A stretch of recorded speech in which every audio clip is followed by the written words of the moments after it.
companies, organizations, individuals can do as part of the effort to reach the so-called net zero goal. I'm saying it's so-called.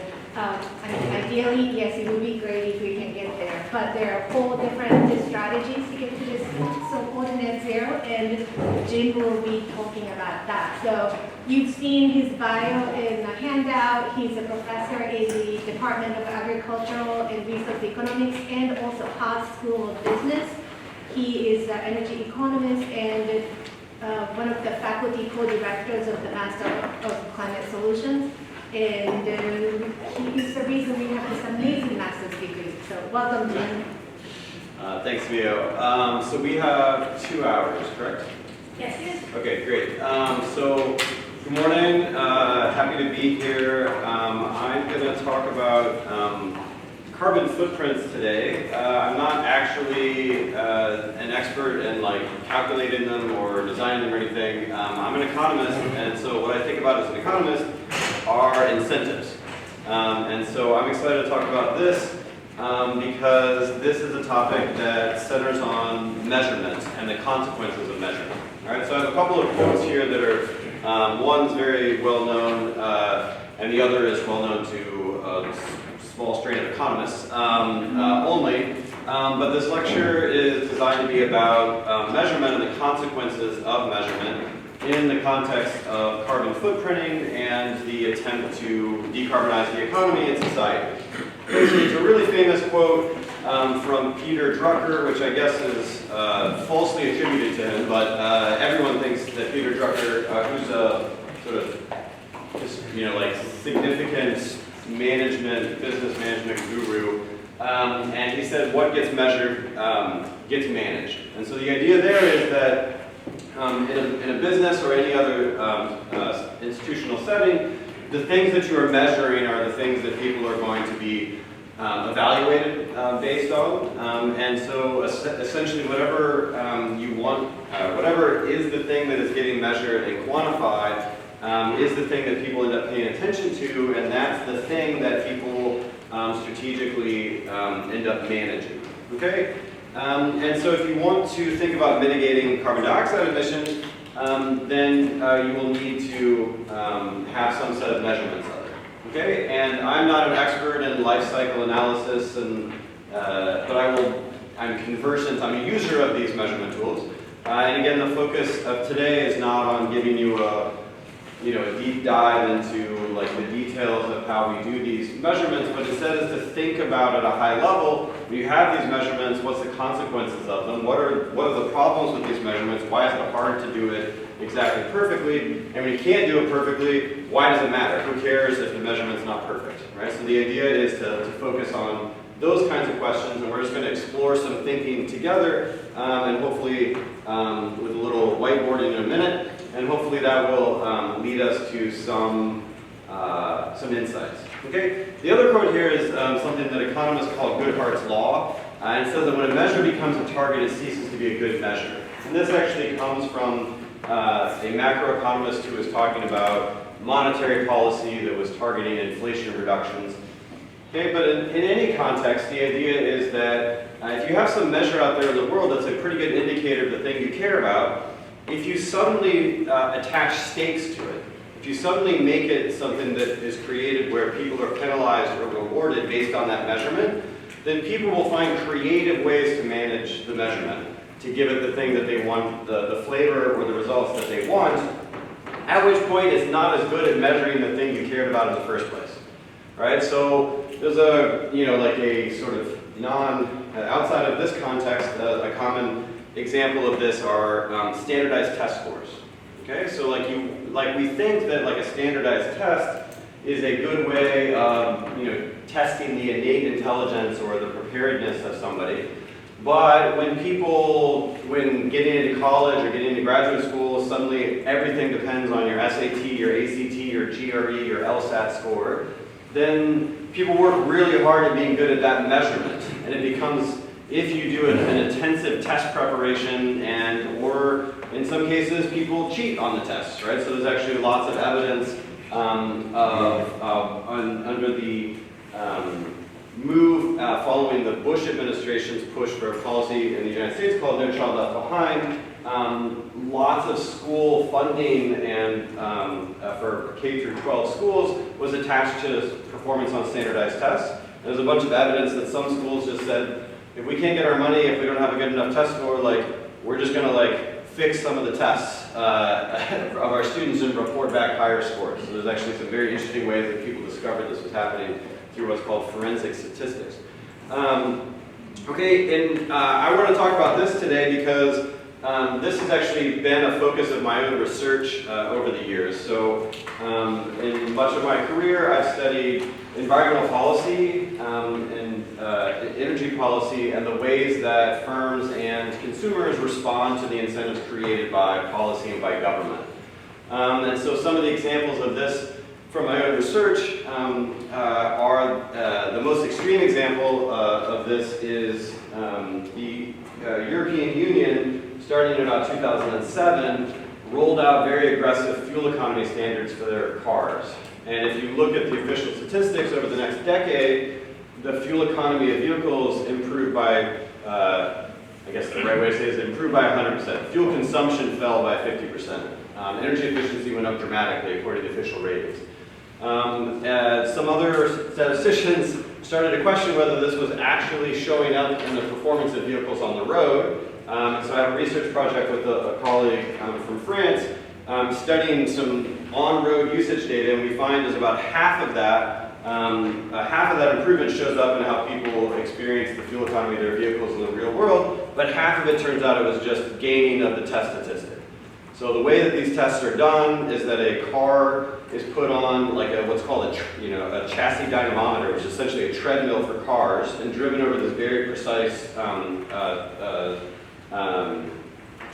course where vehicles have to be driven at exactly the right speed for exactly the right number of seconds. But the vehicles can also then be aerodynamically tested, and scores are adjusted for their different properties. One thing that makes the fuel economy of a car much better is to make it lighter. And so it turned out that the testing facilities in Europe, which were paid for and operated by the automakers, were simply removing parts from the vehicles and then putting them on the test so they were lighter than the actual cars in the real world.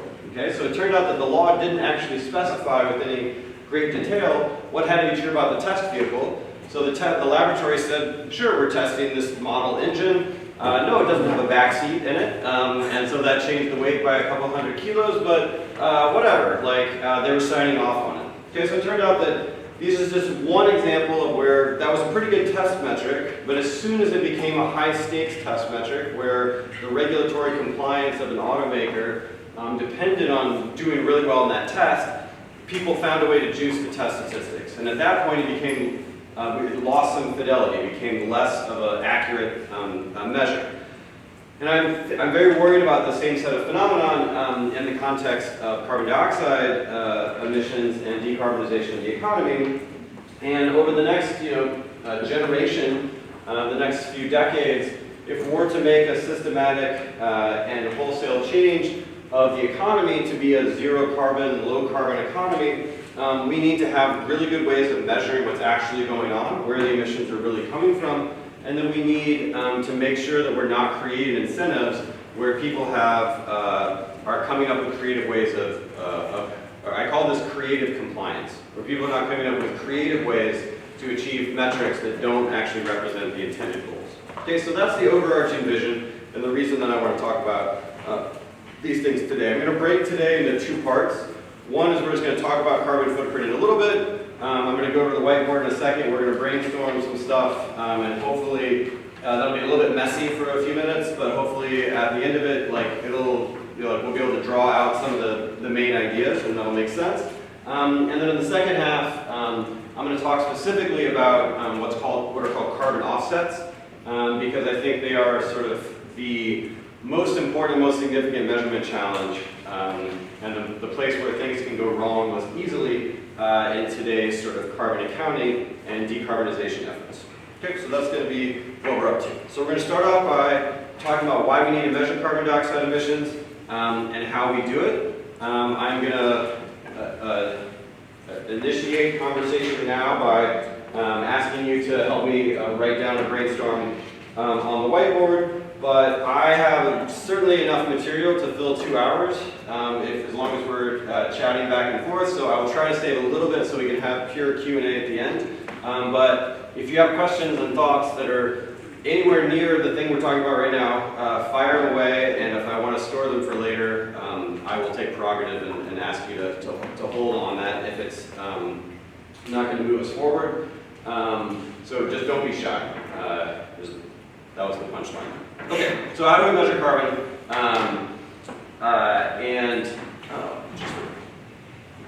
Okay.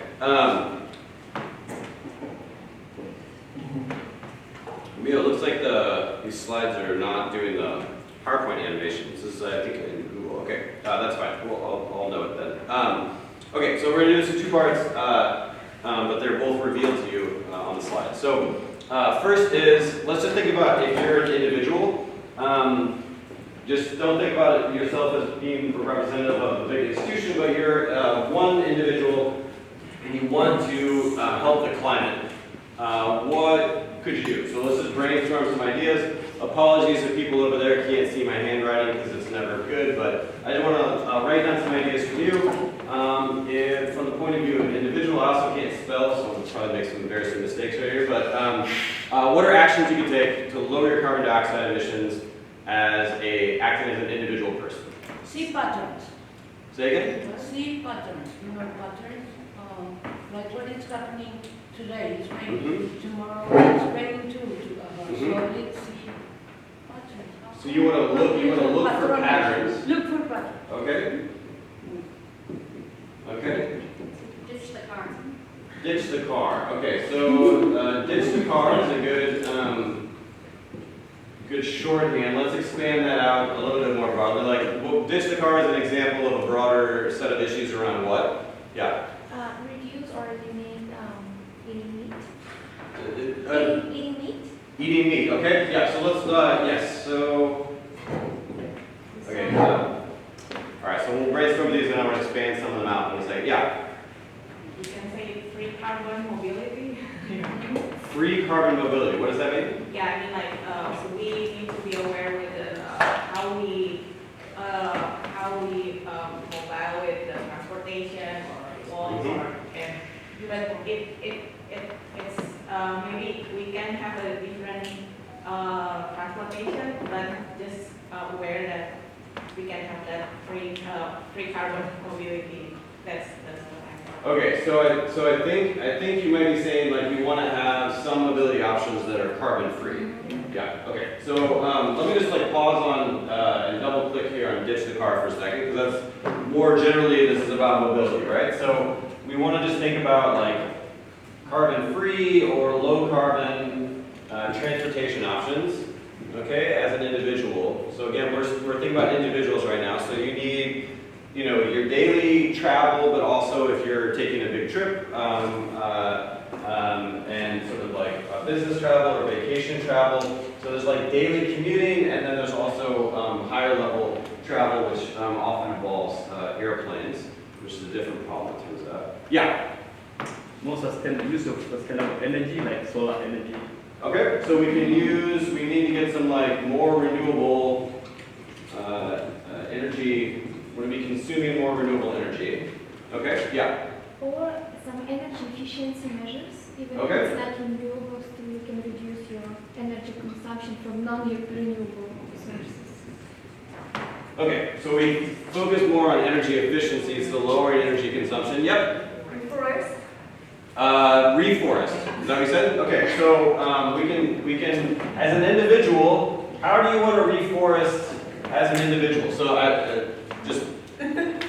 No, I mean, like I think there's ways. So I just want to say it explicitly. Like, how, if I, as an individual, how would I reforest?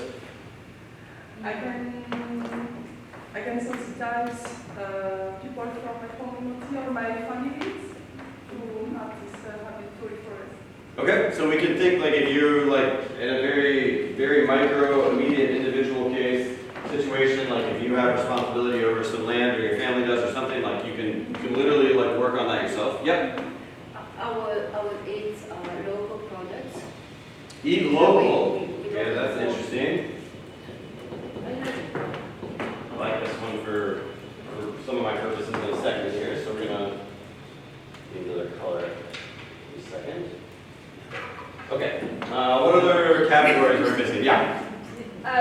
To expand on ditch the car, you might select a career that would pay you a high enough salary that you could live in an urban area where there's significant public transportation options.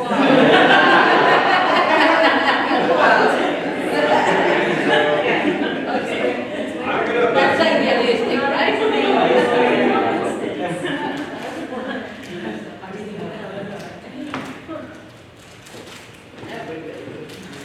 Okay, I'm gonna put that under like a big category of like lifestyle, career, geographic location choice, where you maybe have some latitude to make choices that put you into a situation where you're simply by default consuming less carbon or responsible for less carbon than you would be in some other set of choices. Yeah.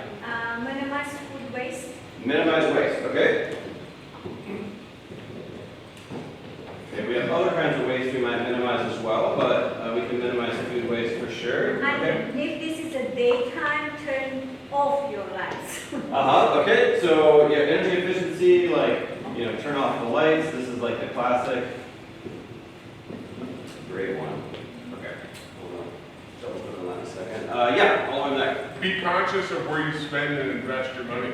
Okay, all right. So these are two different, oh, see, conscious is one of those words that I can spell. Be aware, I can spell aware. You guys can't read it anyway, so. Like 7 people right here can tell I'm misspelling things, but nobody else. Be aware of investment and spending, which I think are two different issues, definitely related, but really good examples of some of the stuff I want to talk about. Okay, other people have other things that feel like a really different category than what we've already got up there. Yeah. Making waste matter. Say Making waste matter. Make waste matter. making waste matter. What does that mean? Converting waste into people. Oh, I see. Okay, so how are you going to do that as an individual? How? Like compost. Mm-hmm. Okay. So compost might be an example as an individual. Okay. Okay. Yeah. Strengthen your community. Strengthen your community. In terms of governance and citizen actions. Okay. Yeah. Encouraging eco-friendly constructions. Encouraging, say again? Eco-friendly construction. Construction, got it. Okay, so how do you do that as an individual? Means that like if you're building something, you'd like insist on like the eco-friendly materials. Yes. Okay, which is like a sort of a category of things you're spending money on, but a pretty different one than your daily expenditures. Yeah. I would bring awareness to the local communities. Okay. It's all about education. Okay. So community building, the original statement was in reference to kind of like governance, but we could also be thinking about educating our community about these topics. Okay, so clearly we could continue. Maybe we could take the entire lecture right here, I think. But I do want to. Sorry, there's a camera. I'm gonna keep moving. Sorry. That's probably unfortunate. Okay, because I'm gonna go right back there. Sorry, the camera. Okay, so I want to highlight a few of these things, and then I want to flip, and we'll do a shorter version of this from the point of view of a company or as opposed to an individual. Okay, so a couple that I want to call out. One of my favorite examples is eating local. Okay, and so just to be annoying for a second, like because that might be a great thing to do, but in most circumstances, it's going to turn out to not be carbon friendly. It's actually going to usually, not always, but usually for various efficiency reasons about how agriculture and transportation work, eating local will turn out to usually be higher carbon than not. That doesn't mean it's bad to do. There's other reasons to do it, but it turns out that one's a hard one. Down here we're going to talk about this a bunch. Being aware of the carbon implications of your investment and spending is a great idea and extremely hard to have any accurate depiction of exactly what your carbon footprint is for reasons we're going to talk about. So this one I think is extremely hard. Another of my favorite ones is turning off the lights. Okay, because like in the 1970s, the idea was like the best thing we could do, like the Jimmy Carter in the White House wearing a sweater, is like just consume less energy. Okay, and that's not wrong. Energy efficiency is clearly plays a part of things, and just literally turning off the lights is still a good idea. But lighting has really changed. Lighting in most places is really efficient and is actually a very small part of what's going on anymore. And so this is the kind of thing where you worry a little bit that we can sometimes end up spending a lot of energy on things that have a low return because of the things that are salient and we're aware of. But the idea here is like, in a lot of situations, if we had better measurement, we might know what the kind of return is to some of these different activities, but it's going to be very hard to know. It's not like turning off the lights clearly saves energy, so I'm not saying it doesn't. It's just I think it saves a lot less than many people might think. And there's actually some interesting research. It's a little dated now, but I'm guessing it would still be true if we did it again, showing that people systematically have a scale bias in how much they think different things matter. They really overestimate, on average, little things, how important they are, and they significantly underestimate like making durable investments and things like that. Yeah? Could you expand more on the link between eating local and more carbon? Yeah, so it turns out it's just the main driver here is that like large-scale commercial agriculture and food production is extremely efficient, just from the point of view of resources expended per calorie produced.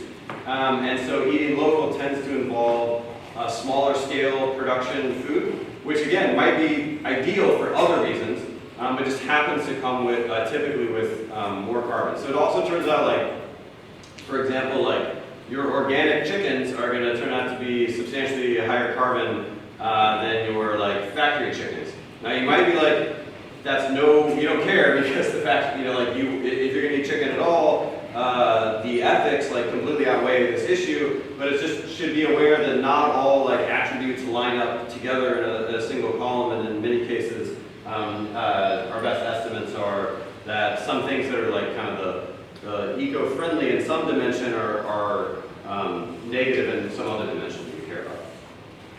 Okay, so yeah. Can I disagree on this point? Sure.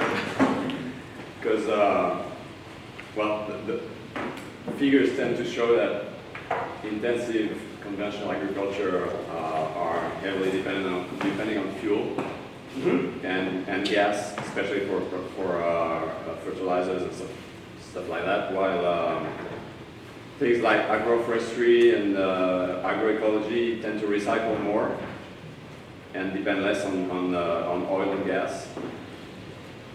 So while they might be less efficient, they strictly don't, or really don't use a lot of oil and gas. So I'm going to, rather than engage in a debate, say that that's not consistent with my reading of the evidence, but I could be wrong, and the important point is the meta point, that it's hard to know, which is like the theme of the lecture. So rather, and like I'm, again, like not a expert on the footprint of agriculture. It's not what my area of research is. I just consume some basic stuff. Possible, that there are circumstances in which what I just said is wrong, and that there are some considerations. But the meta point is affirmed in that case, which is that it's hard to know how to do good. So that's the theme of the lecture today. Because, so I'd love to leave it there if that's okay. Okay, so I was trying to flip this board around, because I think that one is maybe a little, I can go all the way over. Okay, I didn't warn Mio, I forgot to warn Mio that I would want to use some whiteboards. But I can roll that one around, there's a lot of cables there. I'm going to go over here, it's slightly awkward, but We'll pivot the camera around. But this is fine. Even if you can get it to work, I'm good now. So I'm going to do this one faster, and you guys can see my misspelling now. Okay, which is, we're going to do an accelerated version of this, which is now, instead of thinking about yourself as a single individual, what if you're an institution? So you could be a company, you could be a small government, you could be a local community governance structure, you could be a university, you could be some other group. But what if you're now an institution rather than an individual? Okay? So what are some things you can do to lower your footprint as an institution? Yeah? Raise awareness and do some advocacy. Okay, raise awareness. Advocacy. All right, other ideas?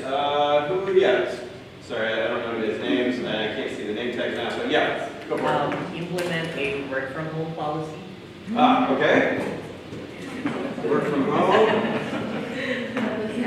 You could run the ELP program on Zoom.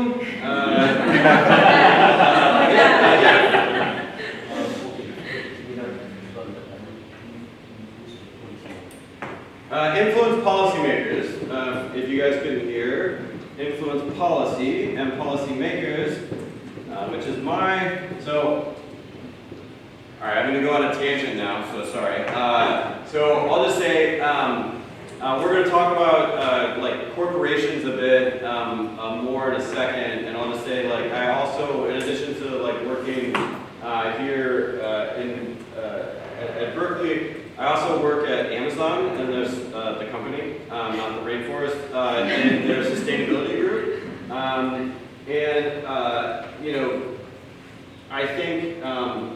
Efforts to help, Amazon's big, and so efforts to help try to decarbonize them are really meaningful. But I've been trying to convince a lot of the people within the company that by far the biggest impact that they will have, if they choose to have it at some point, is by their potential role of influencing policy.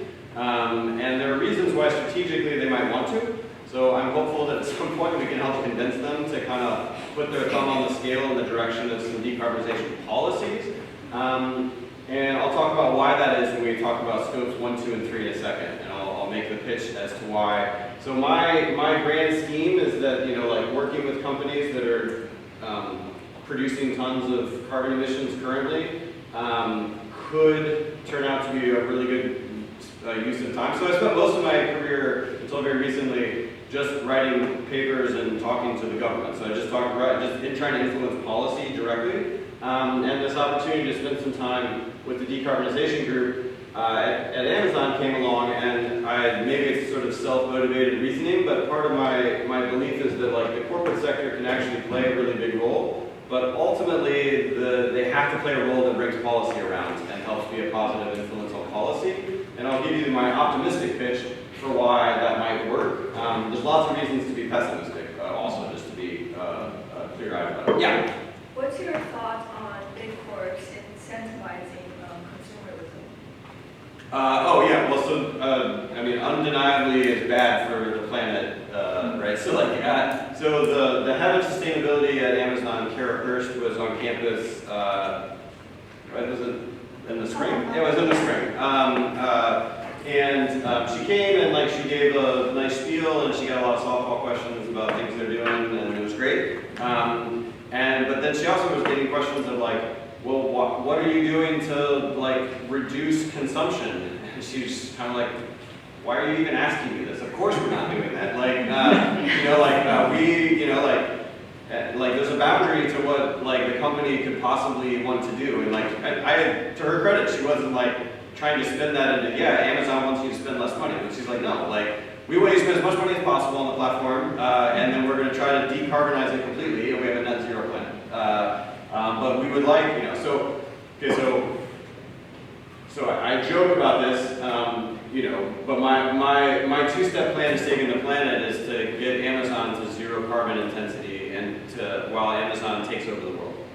Right? So if they become the entire economy and there's net zero, then we solve the problem. So I'm joking, but Amazon attempting to convince inside or outside any of these companies that they should just grow less is not going to work. That doesn't mean it's, and that's, as my policy hat on, that's exactly what we should be doing. We should have way less consumerism, like they should be constraining all these. That's not going to happen.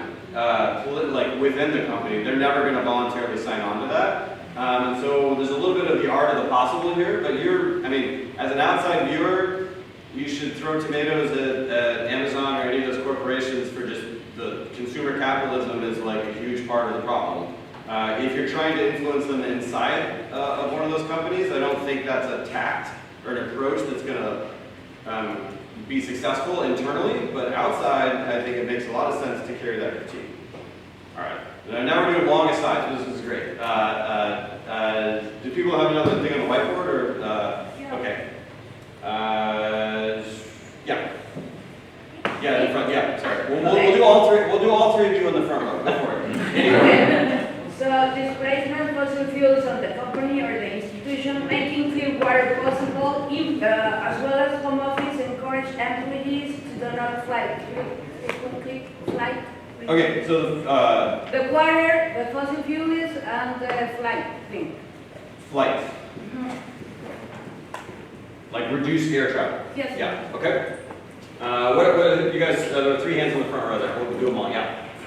I thought of quite a specific one that might be more Great. policy for the government, but if you could make it more culturally normative and accessible to more kinds of families to adopt children, then people might choose more often to adopt rather than to bear children. Okay. Interesting. So norms and laws, I think, probably. Yeah, and fewer prohibited laws. Okay. Yeah. That's not quite the right phrasing, but well, that's a good placeholder for that. Yeah. Something companies can do is maybe implement an initiative to encourage public transport use instead of driving your own car. It's part of the benefits package. Public transit use can encourage that for your employees. Okay. Yeah. So in Bangladesh, we have calculated the carbon footprint for our offices. So from one of our offices, we figured out that around 46% carbon emitted from food and drinks, and 20% from purchased electricity, and around 7% from natural gases using for heating the water. So if we can minimalist in a way so that our institutions or we can change our behavior, or you can say that creating awareness among the employees can reduce the most amount of carbon dioxide. Yep. So, okay, so you just jumped ahead into the meta next step, right? Which is to say, where are we going with all this? Because I'd love to brainstorm a couple more ideas before we stop, but like, we have a perfect segue to foreshadow what we're doing, right? The point of this was to write down the stuff, like here are all these actions. And the next step is like, how do we decide which of these actions to take? How do we know how important or valuable they would be? What's our framework for saying there's a lot of options, we're probably not going to be able to do all of them, and even if we did, some of them might be in tension with each other. How do we know what to do, right? If we've got a menu of options, how do we know what to do? So that's what we're going to get to next. But that's exactly where, the first step of knowing what choices you might want to take is to figure out your set of options. And then the next thing, not surprisingly, is you're going to want to like assign a measurement. How do we decide, first level, how do we decide which of these things is worth doing? One of the first of the 2 steps in my simple 2-step process. You'll see I have a lot of 2-step processes, right? So I have a 2-step plan for saving the world, which is to decarbonize Amazon and let it take over the planet. That's a joke. But we have a 2-step process for figuring out what to do. The first step is going to be figure out how big a deal each one of these actions is. And then the second step we'll talk about in a second. Okay, so what are some more things we should throw up here as possibilities? Yeah? Calculate carbon footprints or that's the first step. Yeah. You need to know the amount. and then have this data available for the public. Okay, so we need to get the data, and then the data needs to be presented to the people the decisions might be influenced, or else it's not going to actually be having any impact. Yeah? I would buy credit card. Thank you for saying that. Okay, so buy carbon credits. What's that? Yep, so buy carbon credits. I want to come back to that one. Okay, we'll give both of you guys in the back row there. Yeah, you can pick the order. Reassess and change business process. Aha, okay. So it turns out, okay, thank you for saying these right next to each other. Reassess business processes, right? We also ban the single-use plastics in our institutions. So they use. Okay. Yep. So I'm going to call that like sustainable sourcing, supply chains. Okay. What else? Mine was going to be the so calculating the footprint, assessing your business processes of your supply chain. Okay, great. So business processing, part of that is sourcing, supply chains. Okay, a couple other things that are really different than what's on there. Yeah. You mentioned the Peter Tracker management tool. Yep. Why not stakeholder engagement, Mm-hmm. community and stakeholder engagement? Okay, stakeholder engagement. So part of that's going to turn out to go right back to your supply chain, but not exclusively. Yeah. It's really a branding thing, but I think we need to call it a carbon balance sheet, because businesses are used to looking at their financial balance sheet, and if you put carbon right next to it, the same language, it becomes obvious that you know, the pluses and minuses really count here for business. Yep, but get it. Find a way to get it on your balance sheet. Economists have a very specific way they want companies to do that. It's called internal carbon pricing, but they don't always want to do it for various reasons, as I've been experiencing. Okay, yes. Yeah. Also, it turned to be productive to have incentive schemes for top management, or not even top management, or middle management to reach net zero goals. Yeah. Or You're right, yes. Incentives. Yes, so if we don't have incentives for up and down a company, so and one way to do that is to have it on a balance sheet, is to treat it in a certain way. Another is to take claims. So it's hard to get people to take incentives for things that might cost them money, especially when we're talking about companies. So I kind of like suggest we think about all kinds of institutions. I just want to think about institutional actors, and we've kind of been focused on companies, which is great, which is what I'm going to talk about. But creating incentives is really critical, and it's messy and complicated because absent policy, people have to sort of either create incentives voluntarily, or consumers or other stakeholders have to pressure them into taking those incentives and creating incentives that don't otherwise exist. Okay, so I think that we have a fantastic list. I want to put a box around a couple of things right here to come back to specifically in a minute. Okay, so now I'm going to move back to the front of the room for the camera. I have a question. Yep. Yes. Oh, yeah, go ahead. My question is, what is the ethics of carbon credit buying or Utah pay? All right, great question. So let's come back to the ethics of that. We're going to talk about the efficacy of that. I'm an economist. I'm terrible at ethics. Because not to say that economists aren't aware of ethical dilemmas, but like that's not really like our skill set. We're just like, oh, well, here are the benefits and here are the costs, and then you decide how you feel about it, right? I'm not saying that's the way it should be. That's what economists' tools are good at. But we're going to talk about the efficacy, and then I think we can loop around and talk about the related ethics.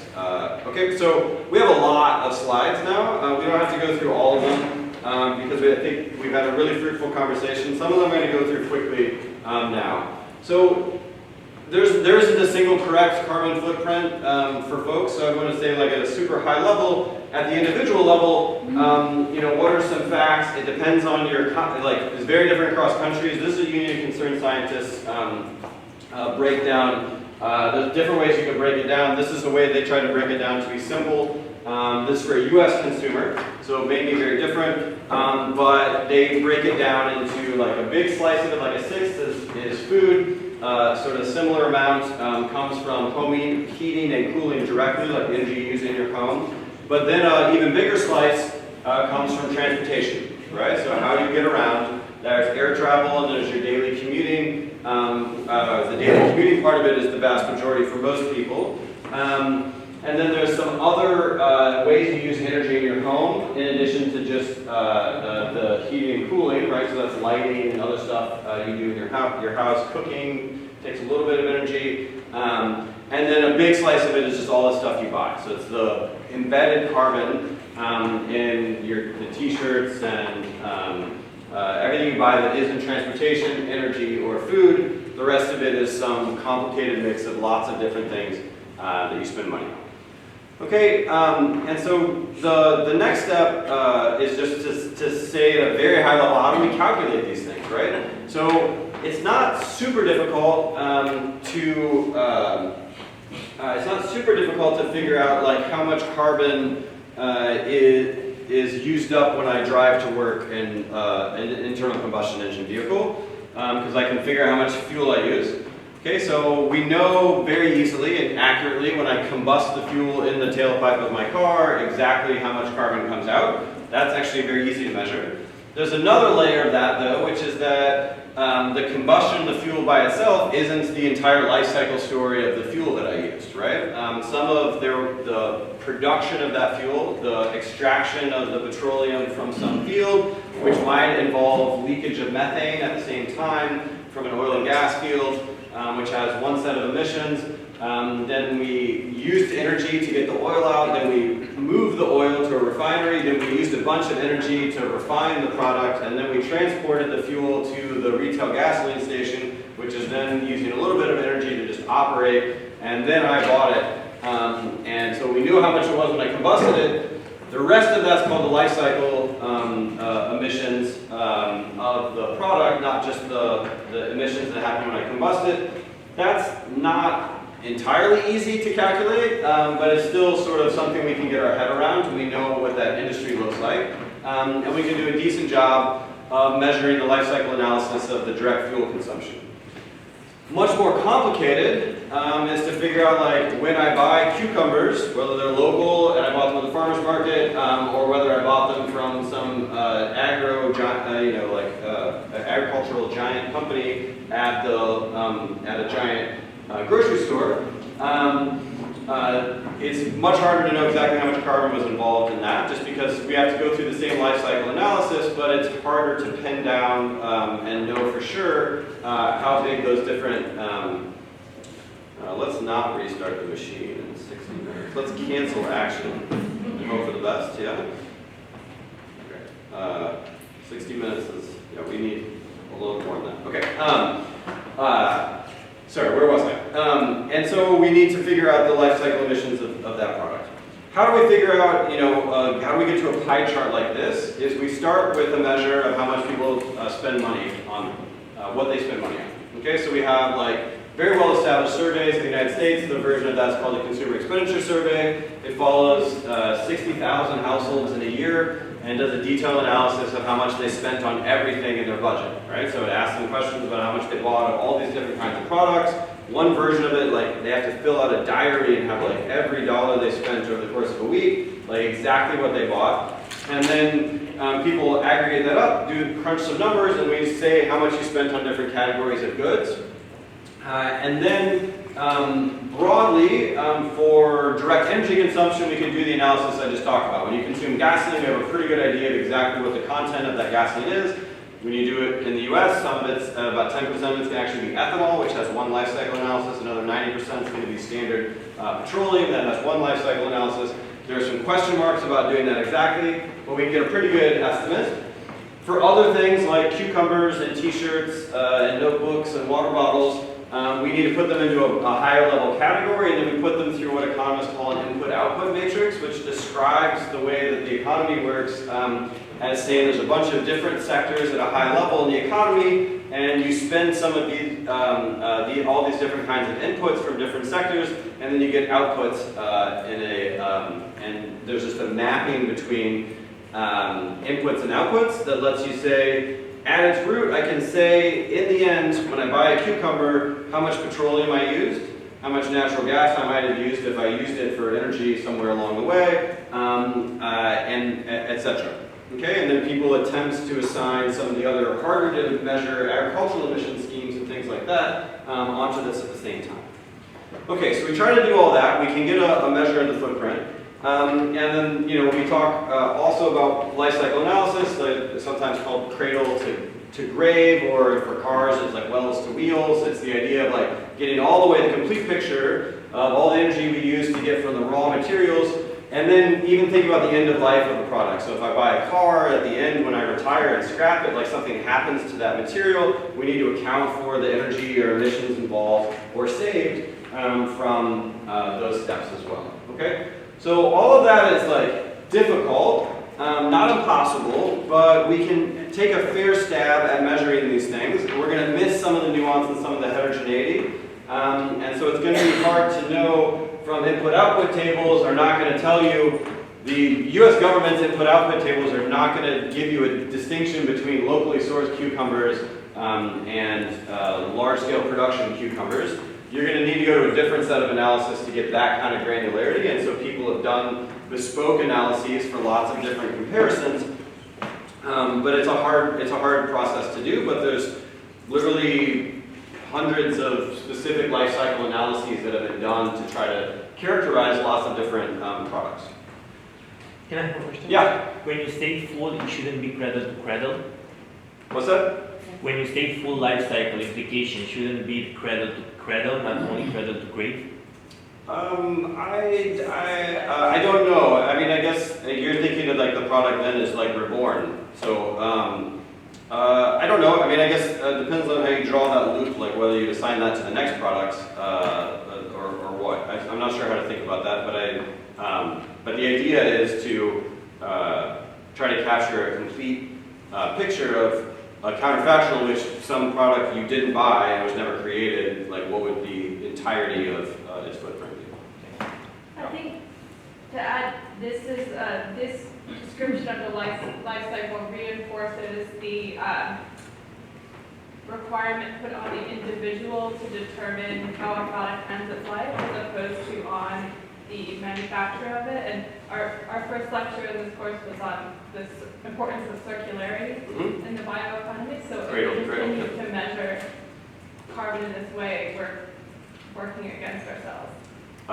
Okay, so again, I'm going to take that to my meta point, which is that this is really hard. So agreed. And I think what you're saying is like, well, how would I even know what the end of life of these products is, right? So within Amazon, which has a lot more resources than any individual and cares a lot, it has an outsized, compared to its carbon footprint, it has an outsized focus on packaging for, I think, a very sensible reason, which is that that's what people are aware of, and they're unique, and they also are a bigger player in the packaging market than about anything else, right? So they're trying to get clean steel into the world and thinking about that, but when they look at their footprint within the steel construction industry, even though Amazon's a big company, they're a tiny part of the demand for steel. Packaging, they're plausibly a bigger player. Like they are responsible for a lot of the packaging in the world, and they think they can actually move the market on that. But the point was, even within Amazon, they're like not sure what the right assumption is about the end of life of all their packaging. And so we have all these different scenarios, and they like debate them because they're like, at some point, it leaves the company delivers a box, and then they don't have control over it anymore, and they have to make assumptions about what happens, and they don't even know. So if Amazon doesn't know what's happening at the end of life, you certainly don't have a great control over it, although I guess you can control, yes, so meta point, it's very hard to know these things. The glass half full version is like, we can do some process like this and have like, be in the right ballpark for a lot of numbers, or know that there's a couple of conditions that are going to determine whether things are more or less carbon friendly. Is going to be the end of life use, for example, for some products. That's going to be the critical thing. Is it getting disposed of properly or not? That's like the most important thing for refrigerants, for example, is whether they're treated correctly at end of life or they're vented. And so there are some key things like that, and that helps you know, but the meta point is all this is phenomenally difficult.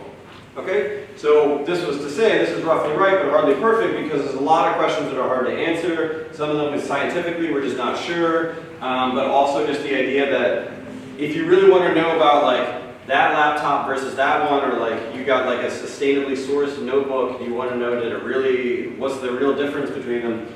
You can't just go to input-output tables and find that. You may or may not have some LCA scientist has created a view of that, but all of it's very hard to measure, and there are some big scientific questions about that have to do with atmospheric chemistry that are unresolved that could change a lot of this.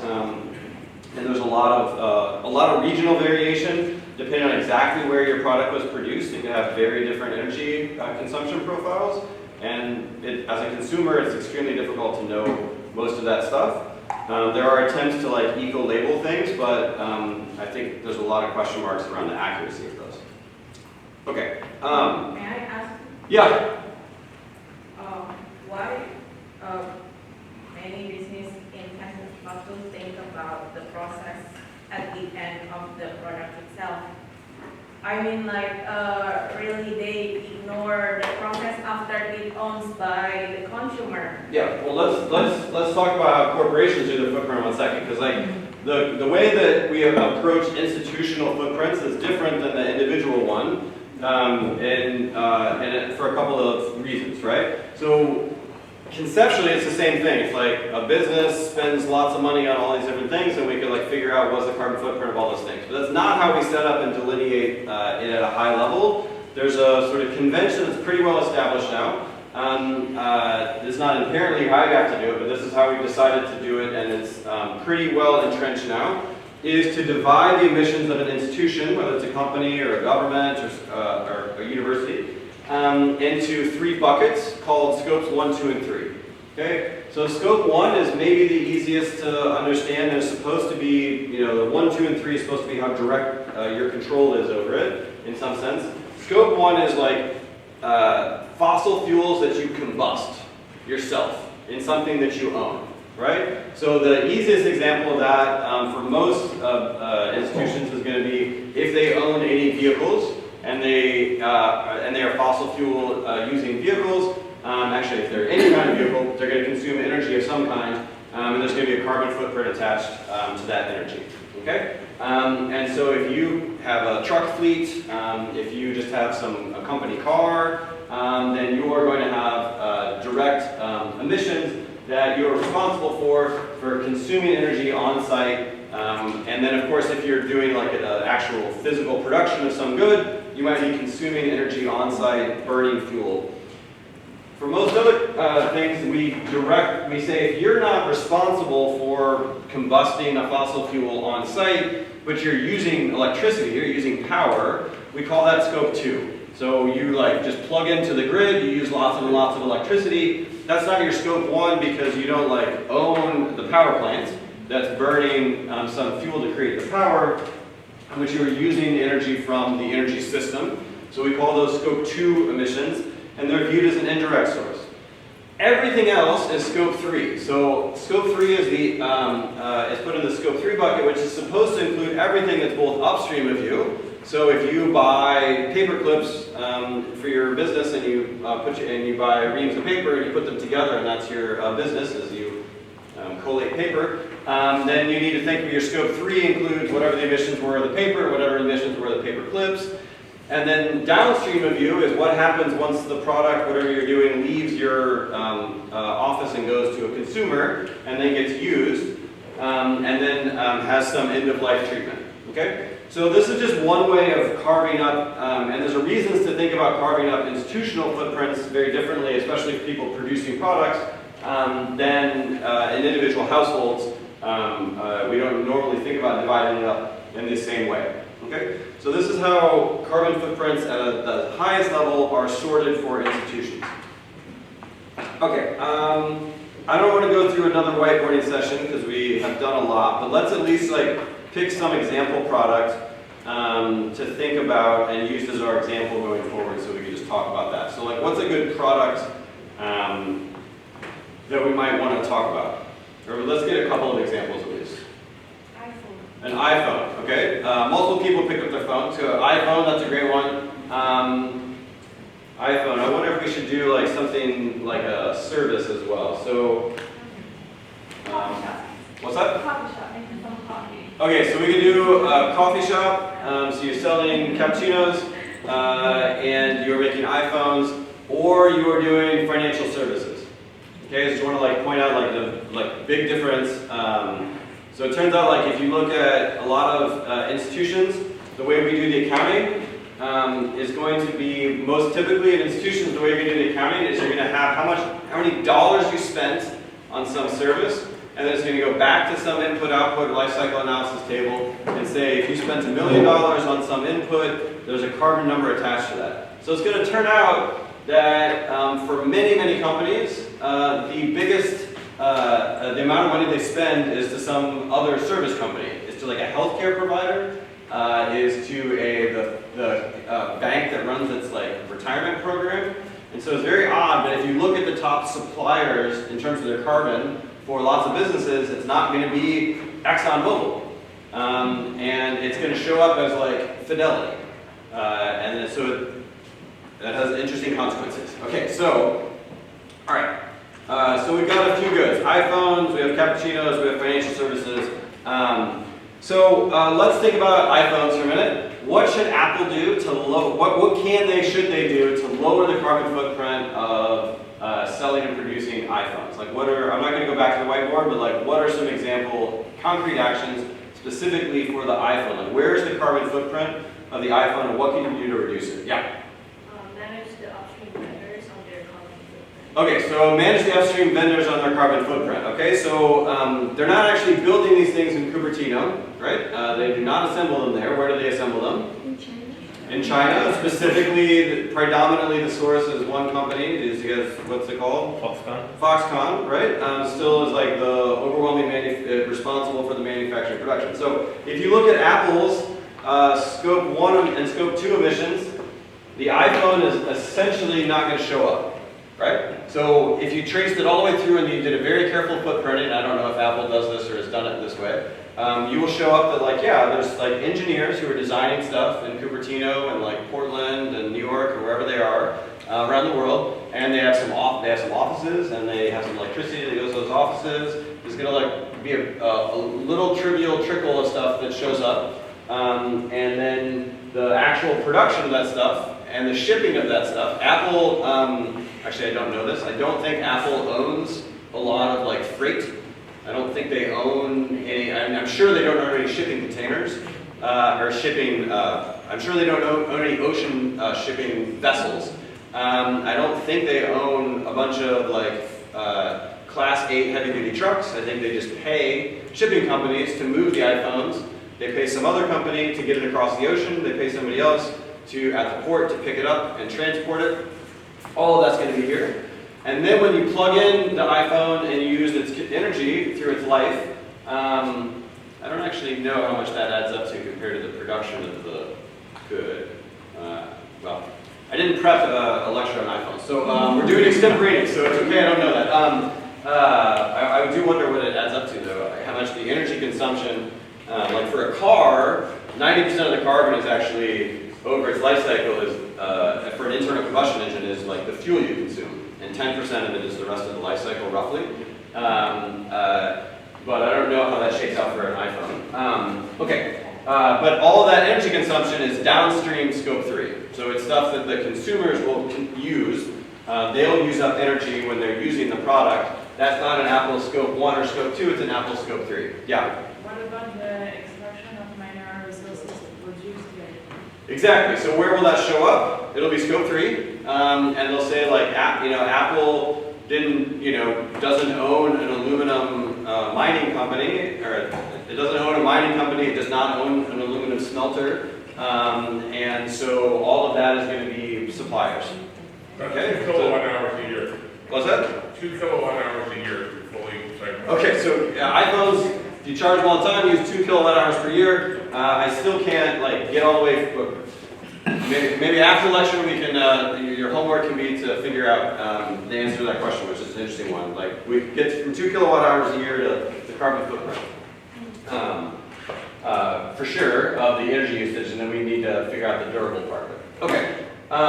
So another thing up here is business travel. That's in scope 3, right? It's like another one, for a lot of, like, if you're McKinsey, the consulting company, and you look at your carbon balance sheet, I'm willing to predict that like one of your top 5 suppliers is like Delta Airlines or United Airlines or American Airlines, because most of what McKinsey people do is they click on laptops and they fly around to spend time with their clients.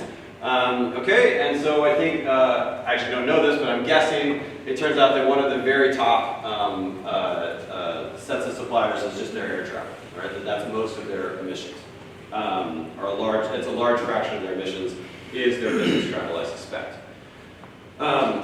Okay, yeah?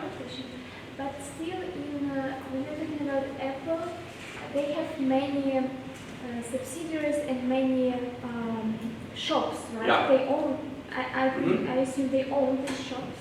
I think so. Yeah, like the Apple stores. The Apple stores. Mm-hmm. Yep. So the energy consumption of these shops around the world is also would be. Yep, that's going to be in there. Too. That, a lot of it, if they mostly use electricity to heat and cool those facilities. So part of when they build a building, they're going to have a whole bunch of Scope 3 emissions because they paid for a construction company. So it's probably not going to be like, the steel is not going to show up directly in their supplier list because it won't be who they write a check to. They're going to write a check to a construction company who then writes some other contract to a subcontractor who shows up with the raw materials which were produced by somebody else, right? So the carbon emissions from those buildings show up somewhere here. The energy they consume in the buildings when they're using it will show up probably here unless they're combusting natural gas on site, then it could show up here. But it's going to basically be, we're going to treat it as utility energy consumption from the grid, predominantly. Yeah, so all this to say is just, so before we lose track here, this is just one way of dividing things up. But because measurement matters, if you're a company, you can treat these things as the same. You can have a lot of choices about how to calculate Scope 3 in particular, because it's difficult to do, and there's a lot of design choices, and so there's going to be some consequences of that. Okay, so I want to come back to that one second. So I said there was a 2-part rule for saying what, we got off track for a second. We started to say what Apple could do to reduce the footprint of its iPhone, and then I think we lost that thread slightly. So we talked about sourcing the raw materials from more sustainable suppliers. What else did we talk about? And then we just started talking about Foxconn, and I lost track of where we were. So what are the other things that Apple can do to make the iPhone have a lower overall life cycle carbon footprint? Don't think about gaming or strategy or anything right now. Just like what actions could be taken? Yeah. More robust buyback program for old devices. Okay, so try to change the life cycle of it so they are like reused, so you don't have to spend the money on the metal again, but it has a longer life. Yep. Yeah, Audrey, go ahead again. Replaceable batteries. Okay. So again, replaceable batteries, which they are resistant to for business reasons, would actually lower the carbon footprint because they would extend the life, right? So here you can see extending the life of an iPhone plays both ways for Apple. Like they want their product to be viewed as more valuable, but they also want it to turn over at a certain rate so they can make money because that's how they make money. So yeah. Are they organic apples? Are they organic apples?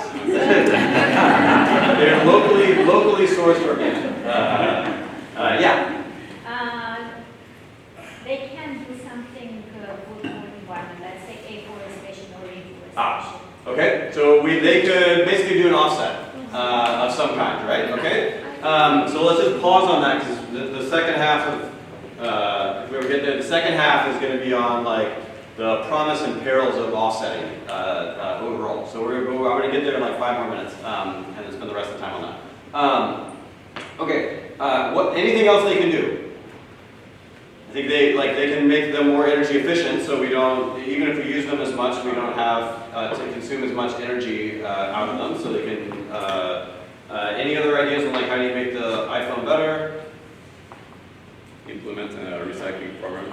Okay, so we've got a lot of end use. So we've got the recycling, we've got the reuse, we've got the extend life. But what other steps happen on the way between an engineer coming up with a plan and we said we should use more sustainable materials. Where else are there? What else is think of the life, how does the idea become an iPhone? Like what are the other steps that where you could decarbonize? Production. Yeah, so the manufacturing, so it could be the energy efficiency of the facilities, it could be the inputs that go into the facilities, and then what happens once we have it in China, what has to happen between China and it getting to you? It's going to be moved, right? So we ship it on boats right now that, you know, putting things on an ocean liner and moving them is an incredibly efficient way to move objects compared to other forms of transit. It nevertheless uses like the dirtiest, most filthy base fossil fuel to move ocean liners, and we need to think about decarbonizing that. Just moving ocean, shipping accounts for several percent of all greenhouse gas emissions. Yeah. Also, for example, you can think of the raw materials. Yeah. Most of these phones use these precious metals, which are coming from most of the developing countries, so mining. Yep. So if you think about all the way upstream to what's going on with the mining, is that being done sustainably? And a separate issue you might have been pointing to is like, is that being done ethically for other dimensions? And again, note like sometimes those go together and sometimes those are not always aligned. You have to think about how you weigh and trade off different issues. So let me roll forward. How will we decide which of these things Apple should do? I mean, maybe your answer is they should do all of them, okay? But let's suppose that they're not going to do everything you could imagine. They need to stack rank some of their choices. How are they going to decide? Just as a rough framework, two-step process, how do they decide which of these actions are worth taking for them? Carbon assessment of the processes. Okay, so first thing is basically a measurement. Like, I've got all these actions, I want to know how much would my carbon emissions go down, okay, if I switched to, I think the biggest thing they've done I know this is what the biggest thing they've done in like the last 20 years, I believe, for laptops, I'm not sure if it's the same for iPhones, is basically just stop using virgin first-use steel and use recycled raw metals, like not raw metals, recycled metals is like the biggest thing they can do. They did how do they decide that? I once talked to a person who was, oversaw this. He now runs like this really cool thermal storage company, which is super fascinating. But he was at Apple, he was the head of sustainability there. When I talked to him about this, he said basically they did a gigantic life cycle analysis and they decided like the most important action that they could take was to just switch the steel sourcing. And this is for laptops, but I don't know. I would assume that something similar works for iPhones, but he was telling me about laptops. Okay, so, but they did that analysis, and they looked at the carbon, delta in carbon, how much carbon emissions would change per laptop if they took all these different actions. But that's not the only thing they needed to know. What is the other thing they needed to know? Yeah? From like a business standpoint, which would cost them the least amount? Yeah, exactly. Okay, so we need to know how much carbon is going to be saved and how much it's going to cost. Okay? So economists have like a really simple way of viewing lots of things in the world. And one of them is going to be just cost effectiveness. Like how cost effective are each of these actions? And they're going to say we should stack rank them and do the things that cost the least per unit of carbon reduced.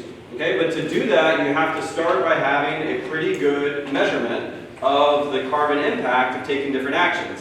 And as I've been trying to say, we have a credible way to do that, but it's hard. It's hard to do this correctly, and companies like Apple can spin up a team and pay consultants and like have a really rich analysis and then decide what to do. Most companies don't have those kinds of resources, and so I think a lot of what's happening in the world right now is a lot of smaller, less cash-rich institutions, whether they're universities or whether they're like consulting companies or whether they're smaller manufacturers, would like to be making progress on these things, but it's very hard to know what the right thing to do is because they don't have bespoke, specific life cycle analysis for their product and processes.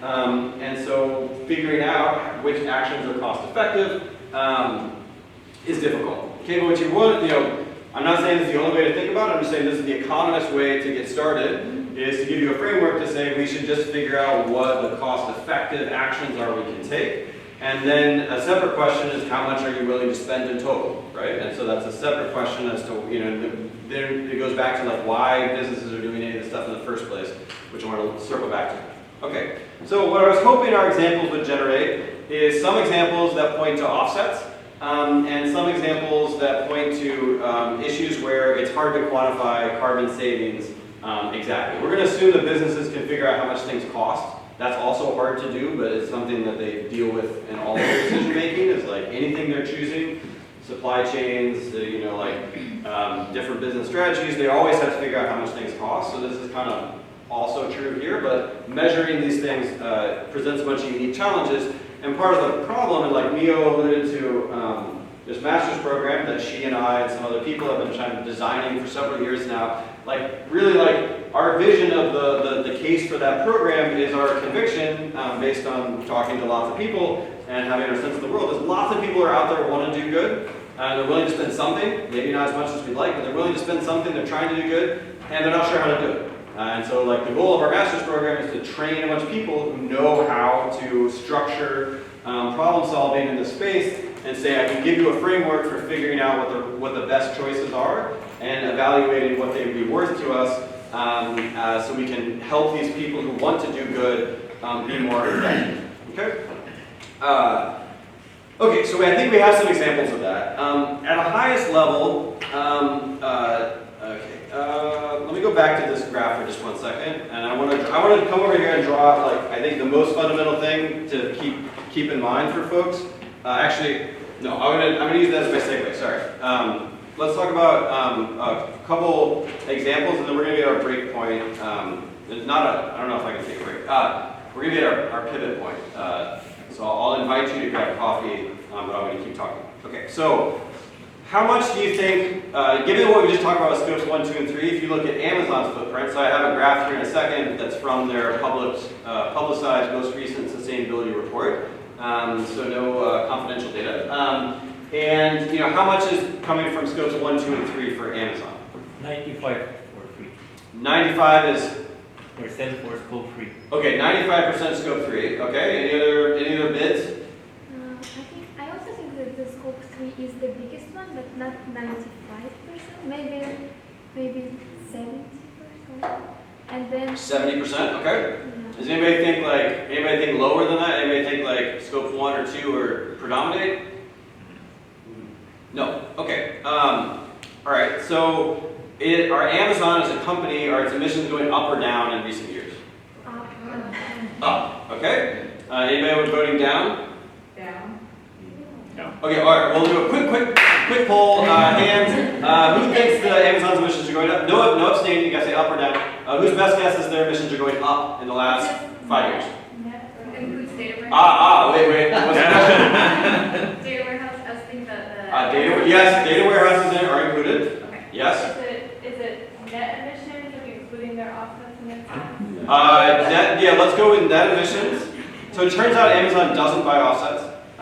They do buy renewable energy credits, which we're going to talk about. They do not buy offsets, but they will in 2040 to meet their pledge. So interesting. Okay, but they do not buy them on a year-over-year basis currently, although they are investing heavily. They're spending billions of dollars on this like reforestation program, but they're not booking any of it in their accounting currently. One question. Yeah. Did they change the way to measure between? They did. Okay, so this is also going to show up in the graph, and it's called out. They have a line break, and it's saying the measurement change. Okay, down. But yeah, okay, so down. So everybody's like down. Okay, great. I'm going to show you a report that has two numbers in it, that has like 5 numbers in it, but it has two that they talk about a lot. One of them is their total carbon, so we call that levels. The other is their carbon intensity, which is how much carbon they burn per unit of revenue. Okay, so which of those statistics does Amazon want to focus on, would you guess, and why? Does the carbon intensity make sense? So it's like, how much carbon do we have divided by how much revenue we have as a company? Level. No. So it means the more revenue they have, the less will be carbon. Yeah, so the revenue is going to be in the denominator of this number. Okay, so how big the company is in the denominator, and how big their carbon emissions is in the numerator. And so I'll show you in a second. Okay, so what does it look like? Okay, so we have a lot of, like, what can Amazon do? We don't have time for that. Okay, Kenneth. So here's what their graph is, which you may or may not be able to see fully. I'll describe it from their most recent report. So the most recent report has 2023 emissions, you can't see it here, but you can't see it on the screen, but there's a dashed dotted line, and you see that these orange bars don't connect because they call out that they changed some of their Scope 3 methodology between 2021 and 2022. And so these are methodologically more consistent, and these are methodologically more consistent. I will also tell you, every year they're adding new life cycle analysis numbers. They're changing the emissions intensity rates constantly of every category because they're trying to get better. I mean, in theory, they're trying to get better. And so little measurement change are happening all the time, but they called out a bigger change that happened here. Okay, so their carbon emissions in total is shown by the height of the bar. And so between 2019 and 2021, you can see this very steep increase in the total emissions. And the three buckets here are scopes 1, 2, and 3. Okay, so you can see scope 3 is the bottom, is the vast majority. It's not 90%, but it is the significant majority. And then is the legend fully up. So the scope 2 is here, okay, and then scope 1 is up top. Amazon has a lot of scope 1 emissions because they own a lot of vehicles. So the majority of that is their fleets of vehicles. So they own a lot of delivery vehicles. So they both do first party and third party delivery. So some of your Amazon packages come through a subcontractor, including the United States Postal Service. But a lot of them come from a vehicle that Amazon owns. So that's in the scope 1. And then their scope 2 is overwhelmingly what? It's the data centers. So they have corporate offices and stuff, but they have a huge amount. So people who don't know a lot about the tech industry tend to appreciate how much of Amazon is cloud computing in terms of its revenue and profits. So you know of the stuff moving around, but a huge fraction of the business is actually Amazon Web Services, AWS, which is a cloud computing system, which is one of the main companies that runs gigantic data centers. So a huge amount of Amazon's business is actually that. And so a huge slice of that is here. How is that shrinking dramatically? So if you just look at the scope 2, it's shrinking. Do you think their number of data centers, and that's in levels, not, do you think their data centers do you think they have fewer data centers going on over this 5-year time period? I think it's only renewable energy. Okay. What were you going to say? For clarification. Yeah. So the energy that the data center uses counted in scope 1, right? No. If they buy electricity if they're pulling it from the grid, if they had a power plant on site and were combusting it, it would technically belong in scope 1. That's not how this works. This is all going to be, they're pulling electricity from the grid.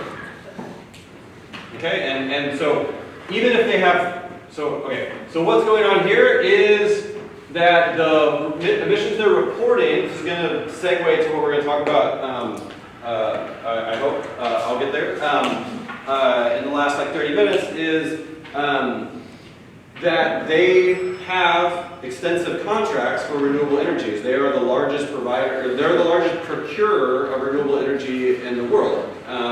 And because they have signed long-term contracts called PPAs for a very large fraction of their energy consumption. And their plan is to have enough renewable energy that they've purchased to account for all the energy they consume. Now, whether that is the same thing as not causing emissions is what we're going to talk about later, because it's not that easy, it turns out. Okay, it's actually extremely hard to think through the real effect that they're having on emissions if they use energy but also have a renewable contract, and that's where we're going to go. Okay. And so Amazon was definitely, I think they're going to go back to it, but prior to this year, they really wanted to talk about carbon intensity.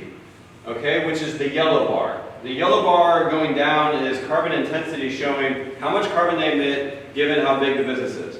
Another person or another institution who really wants to talk about carbon intensity is China or India, because they don't want to grow, and so it's very hard to get your carbon numbers to go down in total if you're growing rapidly. And so, of course, the planet only cares about actual units of emissions. It doesn't care what you're dividing by. And so it's the total emissions that matter for climate change. But for various reasons that are very understandable and strategic, lots of institutions want to focus on carbon intensity numbers, where they divide by some measure of the size of their operation. Okay, and I think there are some intellectually well-founded issues that come out of that are complicated. But I mean, I don't want to sugarcoat it anyway right now. Like it's clearly in their interest to focus on that number. They got a drop in emissions in this year, and it has something to do with the measurement change, and it also has something to do with the fact that during the pandemic in 2020. Amazon, and they've said this publicly, Amazon overinterpreted a demand surge that happened during the pandemic because everybody was buying everything at home, right? They overinterpreted some of that as a sign that there was greater immediate near-term growth on the horizon, and they built a huge, they built a lot of warehouse facilities and capital infrastructure thinking that they were growing faster than they really were, and then they stopped building in 2022 when they realized that they had kind of overestimated this. And so they've said this on earnings calls and stuff, that they overestimated that and they're going to have to shrink a little bit their footprint. And so they stopped building buildings. And I think that's the main reason why the number went down that year. And I was very surprised that they managed to get a reduction again in 2023 and don't know exactly how that shook out. So it's something I've been trying to investigate. Okay. So there's a few fun facts. Let me give you two other just like headlines, and then we're going to be at our transition point, and I'll figure out how to triage the remainder of our time. Very similar to what in some ways, in terms of these like accounting and pledges, the tech companies have been like some of the most aggressive. So Google, Microsoft, in particular, less so Meta, and Amazon's very different. Because these companies do have some products they produce, but overwhelmingly they like are data services and software for Microsoft, which does not have a very big carbon footprint compared to how much money it generates, right? Like once you engineer the software, they do run these huge data centers, and they have very aggressive net zero plans. And just since the sort of explosion in the last kind of 18 months of AI applications, Microsoft has had to acknowledge that rather than being on track for reductions of on its carbon intensity goals, carbon consumption went up 30% at Microsoft last year. And that's because they have this huge surge in data center usage. Okay, and so, and their response to that was to say we need to figure out how to reduce emissions in our supply chain. Which is interesting. That's what this Wall Street Journal article is talking about. And they're saying, we're telling all our suppliers they need to bring their carbon emissions down because we're spending more on energy now. So it's a little bit of an asymmetry there, but those are all good things to deal with. So one of in the energy economic space I work on, one of the big debates right now is whether this gigantic surge in AI is going to cause a really big increase in data center energy demand in the long run or not.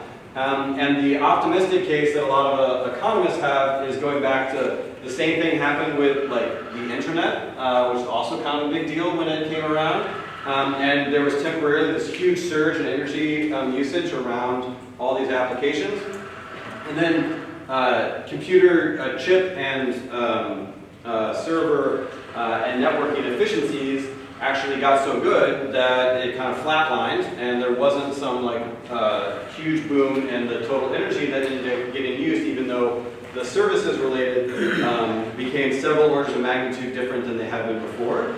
There's like a very people are on both sides of this debate as to whether we're going to get like all this chip efficiency and NVIDIA is just going to like solve all our problems and suddenly be naturally efficient, versus a lot of people who are like, we're already have harvested all the low-hanging fruit on efficiency. There's not that much more to get. If we're going to quintuple usage in a 3-year period, like there's no way energy demand isn't going to go up by a substantial amount.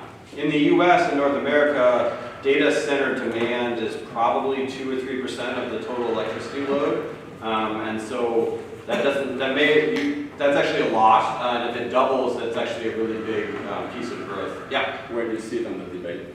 I think it's really hard to believe that AI is not going to increase demand for energy, but I'm a little bit pessimistic about this.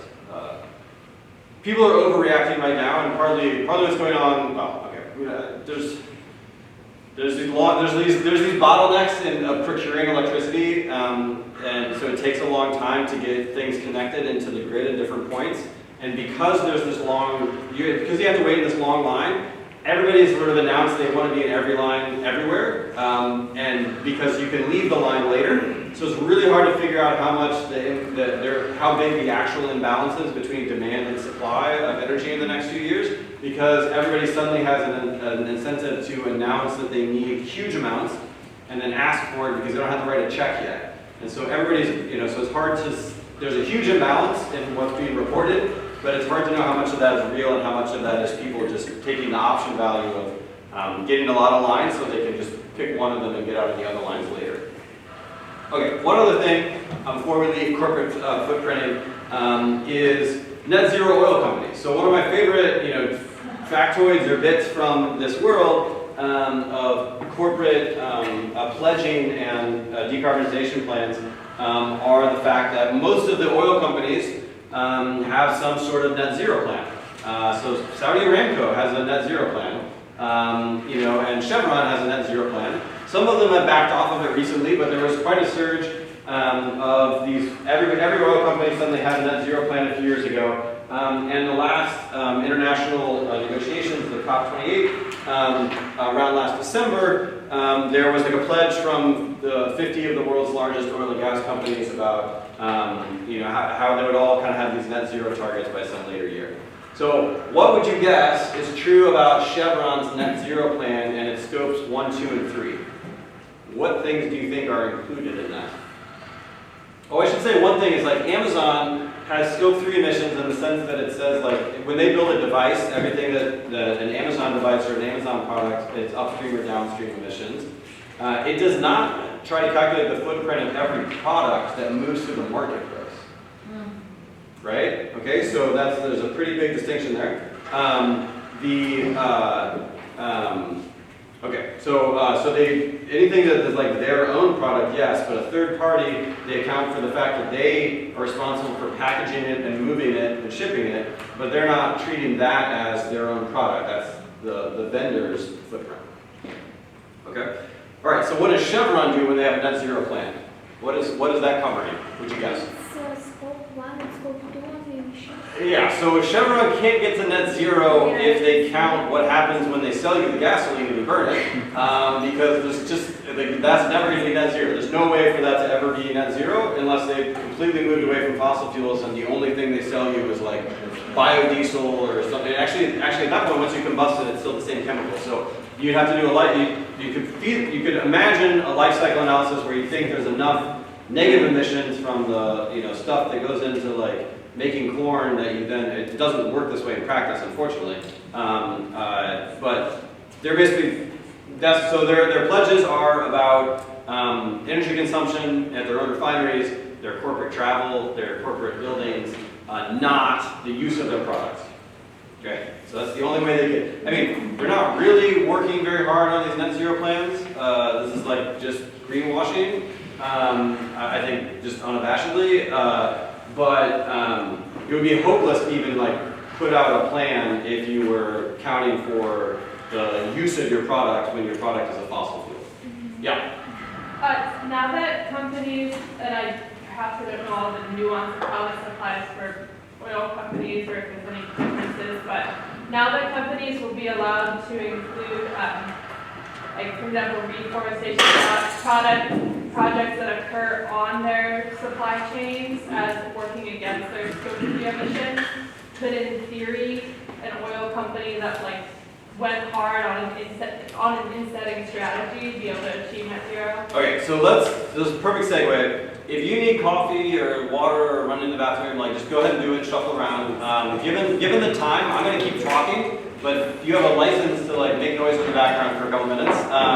I'm going to keep going, but have an invitation to move around or do whatever you need to do. Okay, so because what I want to move to, what I wanted you to get out of this, measurement's super important. It's not impossible to get pretty good measurement. It's impossible to get perfect measurement, but we can do a lot with the measurement we have, but it is hard. Okay, so now I want to switch to talk about offsets, where I think the problem is even harder. Okay, so like the emphasis is things are kind of hard, but like let's be glass half full, glass half empty. And now I want to talk about offsets, where I think like glass is like 1/8 empty, or 1/8 full and like 7/8 empty, or something, you know, not very pithy, but the problem's a lot harder. But it's also, there are reasons why we can't just ignore it.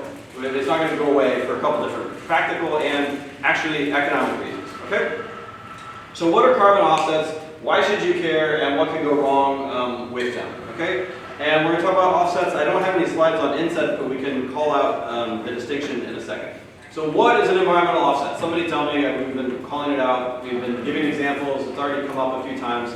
Somebody give me like a definition roughly, and then I'll give you mine. What's an offset, if you know?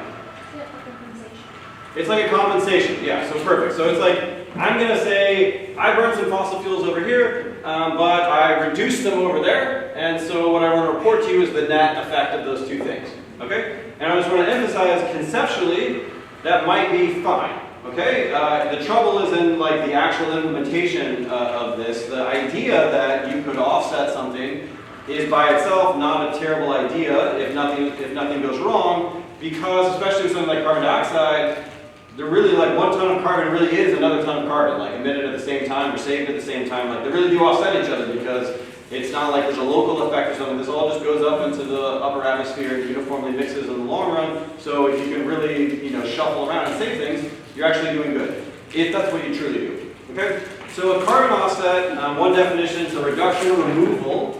So it's a reduction or removal of emissions of carbon dioxide or some other greenhouse gas that compensate for emissions made elsewhere or at some other time. Okay, so a classic example of this is deforestation.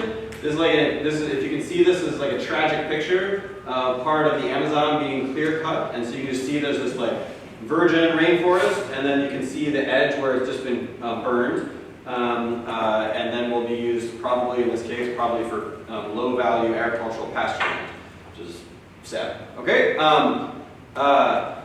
Okay, so I think we have time. We have time for a rapid lightning round of offsets for cows. So how do cows produce carbon dioxide emissions?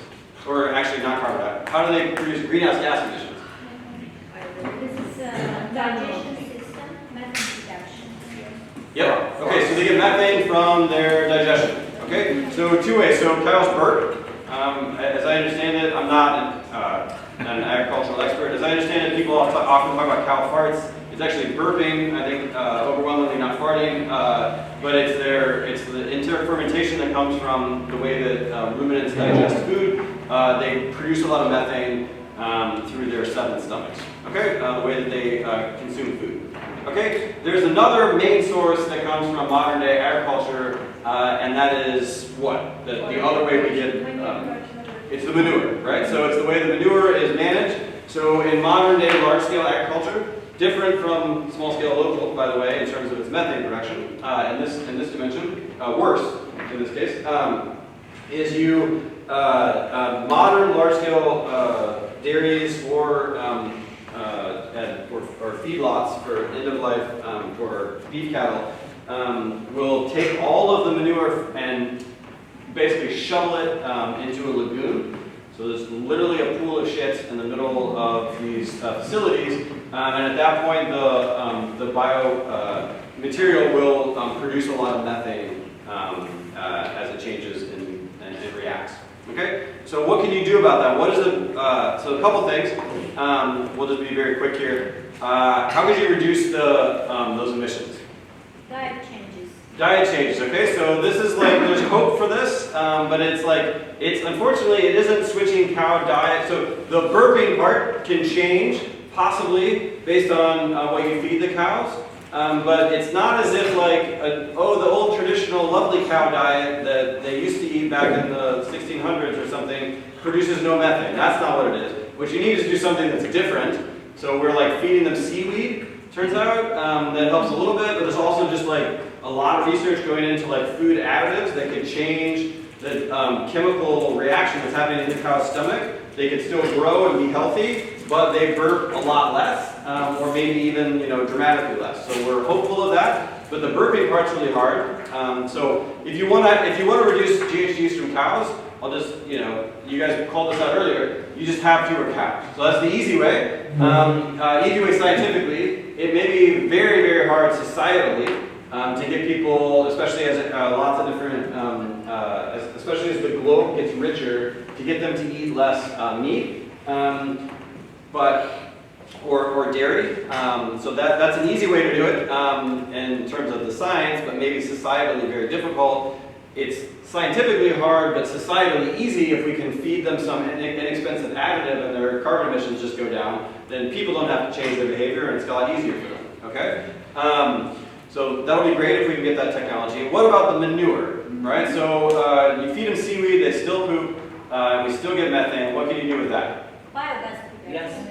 Okay, so that's what it is. So yeah, so you can, what this is a picture of is what's called an anaerobic digester, which is like you basically build a tarp, put a tarp, in this case there's a building structure over it as well, over the lagoon, and so methane comes off of it, but you capture it. And then you basically have natural gas. And so you can burn it for electricity, and then you get energy instead of not getting anything. And the carbon dioxide emissions that come from burning natural gas and related similar products is dramatically less in terms of its greenhouse gas potential than just leaking the methane. Okay, and so people say if we build a facility over a cow poop lagoon, then we're reducing emissions. Yes. Okay. So there's a fertilizer aspect to what's going on. So fertilizer is another complicated area. Agreed. Okay. So why would a farmer ever do this? Why would a farmer build a green aluminum tent around and put a tarp over their poop field? Yeah. For different reasons. Okay. What different reasons? The first is to dispose from the waste. Okay. The second is to produce energy from waste, from sea. Also for producing fertilizers, they can sell it. Okay, so This is the three reasons that related to the farmer. Other thing that this project will make a CO2 reduce the CO2 emissions and can be supported from the government. Okay, so I want to put everything you just said into two broad categories. One is the farmer can be doing some things that are in their own private interest, right? It can be like actually enhance the efficiency of the farm because they harvest some of the power and can use it for, they can either sell it as another output, they can sell the gas they're generating to the grid and somebody else buys it and uses it for power, or they could actually combust it on site, generate electricity, and lower their energy bill. And the other big bucket is there could be some other incentive that somebody's paying them to do this. It could be the government. The government could be requiring them to do this, which is starting to happen in some places, but not in the United States to date. There's no requirements that you do this kind of thing, but we are in some cases willing to pay farmers to do it. Okay? And why would we do that? Why would anybody pay farmers? The government could pay them to reduce emissions, but that happens a little bit in California, but mostly, actually not really. Mostly the way that they're getting paid, that I'm aware of, currently, at least in North America, is through offset programs. Okay? Because somebody else, because Amazon, actually I shouldn't say Amazon because Amazon doesn't buy this kind of thing. Coca-Cola might say, we got some emissions from our bottling facilities. We'd like to tell our customers that we're lower carbon than Pepsi. And so to get there in the accounting, we're going to go pay some farmers to capture those emissions. And then we're going to credit ourselves as having reduced emissions over here and these farms, and then we're going to have a net emissions that's better than Pepsi. Okay? And then why would the farmer do it? The farmer would do it because they're getting paid. Okay? But the farmer also has private incentives, and they might do it because it's actually in their own interest separately. Okay, that's possible. Okay, so these are environmental offsets. I want to get through a few different points about them, and so I'm going to go fast for a couple minutes and then slow down. Okay, so environmental offsets have the potential to improve economic efficiency There's a reason why, if we could design everything optimally, there's a reason why we would do environmental offsets, and like if we had like a social dictator who could control everything in the economy, they might do these things. They would certainly do the actions, okay? And they can actually have equity and they can be designed so that they're actually improving equity and distributional implications in a lot of cases. Okay, and so they have historically been one of the main ways that rich countries interact with lower income or middle income countries through environmental treaties, which I'll talk about very briefly. And they're a very appealing way for rich companies who have a lot of cash to pay other actors to reduce their emissions. Okay, but there's a huge problem, right? Because to credit somebody with an offset, you have a measurement problem that's fundamentally harder than the one we talked about before. Because to measure an offset, you have to not only know how much carbon somebody is actually emitting, you have to know a counterfactual about what they would have done in a different state of the world if they hadn't been paid. And that's something that by its nature is not ever observed. Okay, and so it creates a huge amount of problems that's very fundamental and can't be easily avoided. Okay, so there's been a lot of controversy around different kinds of offsets, primarily forestry offsets, first and foremost. And they all come back to these very difficult measurement issues that can't simply be resolved. So what do I want you to know if we can get through all of this? I want you to know that environmental offsets and carbon emissions offsets are growing in size and importance, and a bit about why that makes sense, why they could be really efficient and useful, how they could even be both efficient and fair in some schemes. It's easy to imagine this working out, but why they are subject to abuse and inaccuracy, but why we're also likely stuck with them. Okay, so that's a lot to get through in 20 minutes, so I'm going to give you like a rapid fire version of some of these bullet points for like 10 minutes, and then we can go back to having a conversation. Okay? So, voluntary carbon offset markets where companies are just paying for stuff is not a trivial size right now, but most estimates are that it's on the order of like $1 billion. But when companies like McKinsey and like financial companies and consulting companies tally up what lots of different corporations and institutions have pledged and said they're going to do between 2030 or 2040 or 2050 to get to net zero, people do the math and say, like, well, how much of this do we think is going to end up being offsets? And this is going to, there's a belief that this is going to be on the order of 50 billion to, at some later, some estimates are, on the order of $250 billion market for buying these voluntary offsets. Compliance offset markets, where there's a regulation, a law, and you can compensate yourself against that law, like in California or in the European Union, where they have binding carbon caps. You can buy offsets under very specific reasons. These are already in the order of tens of billions of dollars of annual transactions and are set to grow pretty dramatically as well.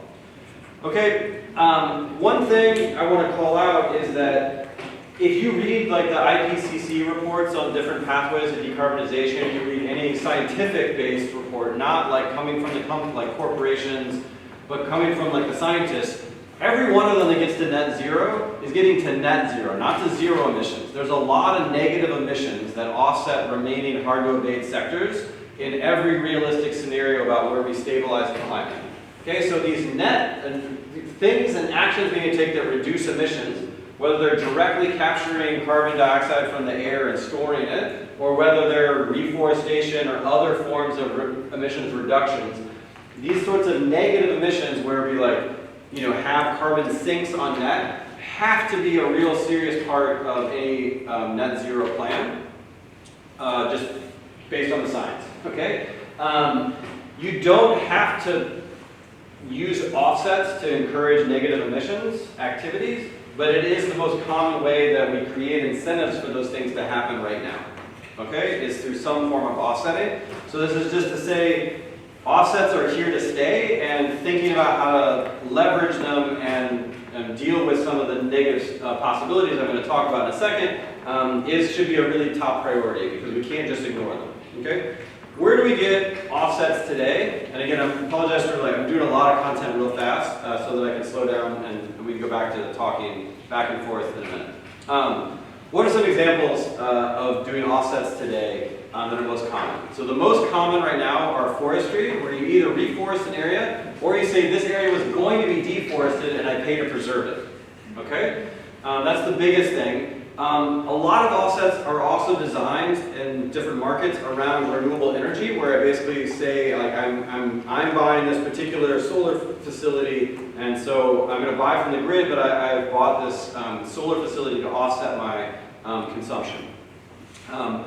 More at landfills, but some at farms. We capture gas that would otherwise just go to the atmosphere. We capture methane and then use it in a way that lowers its GHG profile. There's a lot of study, less payments going on, but there's a lot of study and a lot of talk about soil carbon, where we would change agricultural practices so that working lands actually absorb more carbon than they emit on net. There's a lot of promise for this. The measurement challenges are the reason why we aren't doing a ton of this in transacted markets yet. Okay, and there's a lot of community projects. So there's offsets that are built around fostering certain community designs where communities would be able to adopt solar or would change different environmental practices that have a carbon impact. And then the last big category, which matters a lot, is some form of direct capture, where we actually grab carbon out of the atmosphere through some different chemical process. It's like rock weathering. It's like one version of this, and others like it's actually like these, like you push air through these things and it captures some of the CO2, and we can actually then store it either underground or even in some back into places where where you pulled out oil and gas in the past, and you put it back into the stone, or you can actually turn it into a solid in some cases, but that takes extra energy. Okay. California, just as one example, has a set of protocols. It has a cap and trade program in California. There's a cap on how much emissions are allowed in the state. And if you want to exceed that cap, you either, to emit carbon in California, you either have to hold a permit that says you're allowed to pollute, or you have to go buy an offset that essentially generates a permit. And there's a set of approved protocols that say under what conditions you are allowed to generate an offset. Most of them to date have in practice come through forestry. Okay, why do we potentially want offsets? Because in some cases, this is the cost-effective thing to do. Okay? From the point of view of a company, which is easier? I put a green box like an hour and a half ago over two things over there when somebody said you could buy carbon credits or you could change your business practices. Which one's easier? If you're willing to write a check, I can tell you which one's easier, is to just go buy something on the market and not have to actually change your business. Okay, so there's an overwhelming temptation. The concern at the corporate level is that if it's too easy to buy offsets, companies won't actually do the things they need to do. Okay, so there's an incentive problem, a concern, but it is the case that in some situations, like right now, if you want to reduce your airline travel emissions, your choice is to not fly. Like there is no sustainable aviation fuel like available in any meaningful quantity for you to like offset your flight, or to like fuel your next airline flight with like a clean fuel. That's not available to you today, but you could buy offsets. Okay, so in some cases, really high costs of abatement could effectively and efficiently be handled by offsets. In these net zero scenarios, the idea is that there's some parts of the energy system, some hard to abate sectors that we're never going to get emissions down to zero. And so we're going to have to balance that by negative emissions somewhere. All right, so who wants to buy these offsets right now? It's either because you're obligated by policy, like in California or the European Union, where they're binding emissions caps, but there's approved sets of offset protocols, or this voluntary motivation like the corporations or governments or other institutions we've been talking about. It's a lot easier for those actors to think about lowering their carbon footprint. Okay, so somebody, quick historical reference. Does anybody know what the selling of indulgences was as a social religious practice in medieval times? Yeah, go for it. You get to pay the church for whatever sin you committed. Yeah, so instead, in the Catholic Church, there was a couple 100-year period in medieval Europe where it was a pretty common practice that if you wanted to go to heaven, but you'd sinned, instead of having to, one opportunity was to simply pay the Catholic Church, and then they would say, well, then we will do productive things for you on your behalf, and they'll have counterbalanced that out, and you can go to heaven. Okay? And so this was called the selling of indulgences. And so the example of carbon offsets is very much like the selling of indulgences, which is to say, if you want to cover up for your carbon emissions, you can just pay us over here, and we'll solve the problem for you. Okay? All right, so I'll just say there's lots. So I'm going to come back to that 1 second. We're running up against my self-imposed time limit to go back to Q&A. I'll just say there's a lot of net zero pledges. If you just look at the world and say, how many companies and countries have pledged to get to net zero, you would be extremely optimistic about our future. Okay, so there's some meaningful laggards, there's some important people who haven't taken pledges, like Russia, like the United States. At the federal level, it doesn't have like a, well actually maybe the Biden administration has a net zero pledge now, I should check. And they have near-term goals that are meaningful under Paris. I'm not sure what the net zero is. Lots of companies have these, but we also talked about like Saudi Aramco has a net zero pledge, right? So the pledges look good. There's lots of people that are trying to acquire low carbon energy. There's lots of people that have different pledges. There's a lot of momentum, but we need to translate that momentum into positive action. And one of the main concerns is that a lot of ways these pledges are being met in the short term is just through offsets. And not through meaningful action, not through people actually reducing the supply chain emissions they have control over. Okay, there's a fairness angle about offsets that I'm going to skip in the instance of time, except to just say at the very highest level, when you do an offset, what ends up happening is somebody who's polluting pays somebody else. If the other person they're paying is somebody who is sort of less advantaged in the socioeconomic ladder, then the transfer of the payment turns out to be kind of a distributionally positive thing. At the international level, the way that these transfers have worked historically is rich countries have been paying for offsets in lower and middle income countries. And so you could argue, I'm not saying this is always true, I'm not saying this is the only way to look at it. There is a like win-win vision of sometimes offsets work by having rich companies, Amazon, Microsoft, rich countries, Germany, France, the United States, they end up sending money in the direction of people who are less well off, either as like within the economy or across countries. And so it's possible that sometimes you get efficiency and fairness going together. Not guaranteed by any stretch, but it is possible. Okay, so I'm going to skip over that. Back to the indulgences reference then, right? The idea of selling indulgences to get yourself to heaven is great if it works. Right? And so the concern is like, is this actually working? I mean, I don't know if it's great if it works, but you can see the efficiency angle for it. Rather than stopping my sends, I could just pay a check and then I can choose. Would I rather stop sending or would I rather just write a check? And then I can do whatever is efficient. Okay? So that sounds a little bit crass, but like the version of this that I personally have a lot of trouble with is air travel. Right? I don't have a way to travel through on a family vacation or for work. I don't have a way to travel that doesn't create carbon emissions. But I could buy offsets. Okay, so what I'd like to do is I'd like to have credible offsets, and I'd like to keep traveling because I like to travel, and I'd like to buy offsets, and I'd like that to work so I feel fine. Okay? So if it works, this is great. Okay? The trouble is getting the offsets to actually represent real emissions reductions in the world. Okay, so there's a few different problems with this, and I want to give one example and then one algebra statement, and then I will stop. Okay, so why might carbon emissions or buying offsets not help the planet? Okay, lowering your carbon footprint via emissions offsets only helps the planet if it actually changes total global emissions and doesn't just reshuffle accounting on paper. Okay? So in clean power markets, which are usually viewed as like the gold standard of offset markets, so okay, problem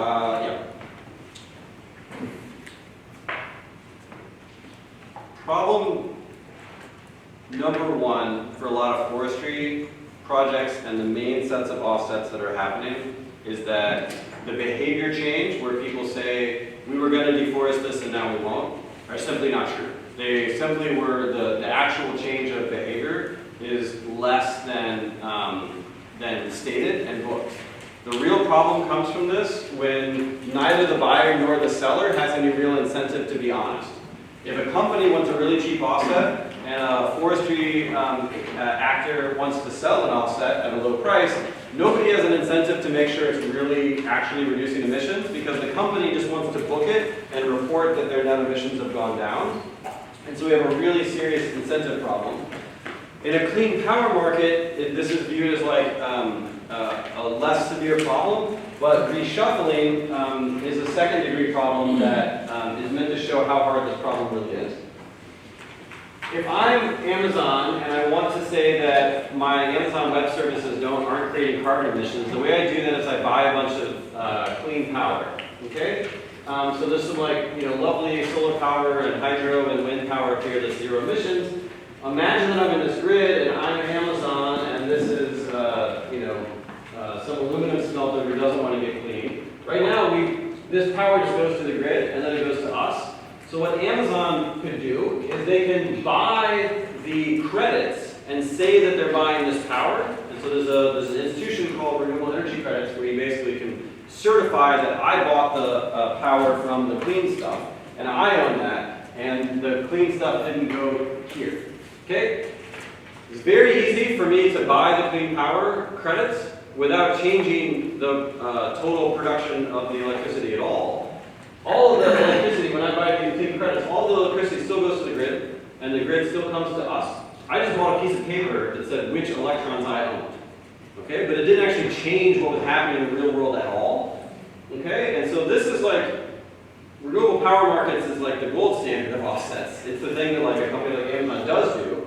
Okay? And so Amazon and other companies have tried to do better than that by saying, well, we won't count credits from, for example, existing facilities. We'll only count credits from new power plants that we contract to bring online. And that does sound better, but it's still the case that that power plant might have come online anyway just to sell into the grid. The fact that they signed an agreement with Amazon for the power isn't necessarily the reason why that power plant came into existence.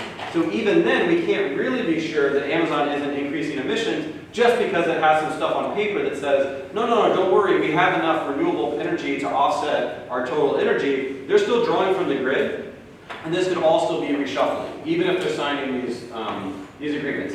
That set of stuff is like just viewed as like, oh, that's all fine within accounting of corporate footprints today, and that's the gold standard. But even that is a challenge. Okay, the fundamental reason why offsets are a much fundamentally harder method emissions accounting problem than what we talked about before is that an offset is a payment for a change of behavior. An offset is saying, I will pay you for a reduction in your emissions, and so I need to know what emissions would have happened, and then what emissions are actually going to happen. Everything we talked about earlier in the class, and this lecture was saying, I'm just trying to measure what actually did happen, which I put down here as variable y. I need to also know, to do an offset, I not only need to know what you actually emitted, I need to know what you would have done if I hadn't paid you. And that is by definition something that did not happen, and so I cannot measure and observe, even with the best instruments. I have to then project. So what's going on with these forestry projects, for example, is all the foresters are saying, we would have cut the whole thing down, but since you came in and paid us, then we're going to preserve it, or we're going to do this very light forestry, okay? But how do we know what you would have done? And part of the concern is if I pay you to preserve tract A, then you just move next door and do your harvesting right over here, and you do leave tract A open, but how do I know you didn't just reshuffle? Okay, so I'm against time, so I'm going to stop. Let's say that is why offsets are fundamentally difficult, but we can't get away from them because the activities that we need to pay for, like reforestation and things like that, these are things that have to happen as part of any plausible net zero scenario. So we have to figure out how to make offset markets as good as possible, but they are the poster child for why it's hard to do good in my mind, because they are fundamentally extremely difficult to measure. So there's lots of examples. There's some of the slides in the meeting that I'll post for you ex post, just some examples of like what goes wrong with offsets, including some like really egregious abuses around refrigerants that happened 20 years ago that you can skim an article about. What I want to say today, and sorry for imperfect time management, is that it's hard to do good, and the focus today was on the challenges of measurement, and the use of that measurement and to inspire and inform cost-effective action for decarbonization. The first reason it's hard to do good is that measuring stuff is hard. We can make a lot of progress. Well, our master's programs have an entire class on the best way to do the measurement. Like, it's not like this hopeless, but it is hard. And then you need to know, which actions will actually create changes. When you go to thinking about carbon offsets, offsets are really important. They're not going away, but they are fundamentally harder to get the incentives right. And so we need to put a lot more time and attention into figuring out how to get as much of the good out of the offset world as we can, and as little as of the bad. But it will be a messy process because there is no elegant, perfect solution, because it requires you to know information that is by definition not observable. All right, so back to, I'll just put the two measurement quotes back up here. I don't know, Mia, what do you guys have right now? We have a 15 minutes break right now. Okay, so feel free to take your break right now. I don't know, you've got at 11:15, but if you also, I'll take a little bit of Q&A for a few minutes. But if you want to get up and do whatever you need to do, please, it's not rude, because this is your break time I'm eating into. So, yeah, go for it. Do you have any free resource, for example, a template, how to calculate the carbon footprint in household level that we can use in our daily? Yeah, I don't. If you just search for them, they exist. I'm not sure that I have a particular recommendation. I'll try to think about whether I do. But if you just Google it, there are a bunch of calculators that are available, and I saw at the EPA website they have. Yeah, the EPA has one. And DEFRA manual, that's another manual at UK. So they also have a Excel-based calculation. Okay. Yeah. Get it from the EPA manual. Yep. No. Yeah. Thank you for your presentation. I like these two statements, or the good as law and what Peter said there. And so listening to your presentation today, which was very good, I'm now asking myself, do methods really matter in this entire carbon footprint thing? And if so, or if not, then what is really the heart of this conversation about carbon? Did you say do methods even matter? Mm-hmm. Yeah. So I want to. So I hope I'm not. Very much hope we do not descend into nihilism at the end of this, because I am very optimistic about the possibility of doing good, but I think it is really valuable to recognize how hard it is and for people to understand what the barriers are. The measurements we're doing, I think, are meaningful, but imperfect and improving over time, but not immediately converging on perfection. So we are going to have imperfect measurements for forever, because if nothing else, it's just always, there's always going to be a million. So like Amazon, for example, we have these tools we're trying to build that would assign a carbon footprint to every single product so we can show them to customers. You can imagine how much uncertainty there is in modeling that for like every product that goes to the marketplace, to know actually where it was sourced and how it was sourced. And so that's like a grand vision, but it's very hard. We're not going to be perfect at measuring every single thing, but measurement is meaningful, and there are meaningful differences, and I think we can use them to guide us, but they're hard, which is why you need a cadre of people trained to help guide these decisions. And if you go out and try to do it without any resources, you're very likely to get stuff wrong. So there is some knowledge required, but we can build them. Alec, yeah. So is the company that's selling the carbon offset to people like Amazon, are they also claiming that they're net zero, or are they like doubling down on the energy that they're selling? So there are situations where you can stack private and public incentives in some cases, which is like there are double counting problems. But in general, the point isn't that they're making net zero claims; is that they're just getting cash. Farmers don't care about. They probably do claim that they're sustainable, and then they take the cash from the outside company. But yeah, the other thing about this scope 3 is, to be clear, scope 3 is all double counting by construction. All of it is double counting. So there's like double counting everywhere in the carbon world. This is very confusing, and so they're also going to be double counting the benefits in some cases. Yeah. Do any of these scopes include employees? Yeah, so like your business travel and stuff would be, is normally put into scope 3 buckets. But not your head count. I mean like the food that they consume at home or something? Well, just your enterprise requires 1,000 employees working for you, they go versus 10,000. Their commuting and stuff would be included in your scope 3, like how they get to work, and then of course the energy that they consume when they're at work and stuff like that would be counted. Like the calories they consume or not. That's not, we don't do it that way normally, I mean, it's a choice, yeah. How's the price of carbon unit calculated or fixed? Like here, so like the price is either an equilibrium of supply and demand or a negotiation between two private actors. So it could vary, it varies. It's all over the place. So right now if you look at carbon offset world, you can buy direct capture emissions from companies that are trying to build demonstration plants for doing air capture for like $500 a ton, and you can buy forestry projects for $8. And so, and you can imagine who buys what, and so there's a lot of corporations that are saying, okay, no, we only buy these certain categories, we won't buy the cheap stuff because we don't believe it anymore. But there's other people who don't actually care, they just want to put up on their website that they offset something, and so they buy $4 forestry projects that most likely don't represent anything. So do you think finding an alternative way to calculate the price could steer in a certain well, so I think of these prices as coming out of supply and demand in the long run as well, unless they come from policy, where you could say if we have a carbon tax or something, like that's gonna affect the price directly if you can use it to offset things. So there's things you can do to move it, but the point is you should emphasize that like this isn't like a regulated market. This isn't like there's like an SEC overseeing it. This is all voluntary. That's not true. The voluntary market is all voluntary, so it's a wild west of like whether you want to have some quality signatures that you're willing to pay for, or you just want to buy cheap stuff. It depends on what you're doing.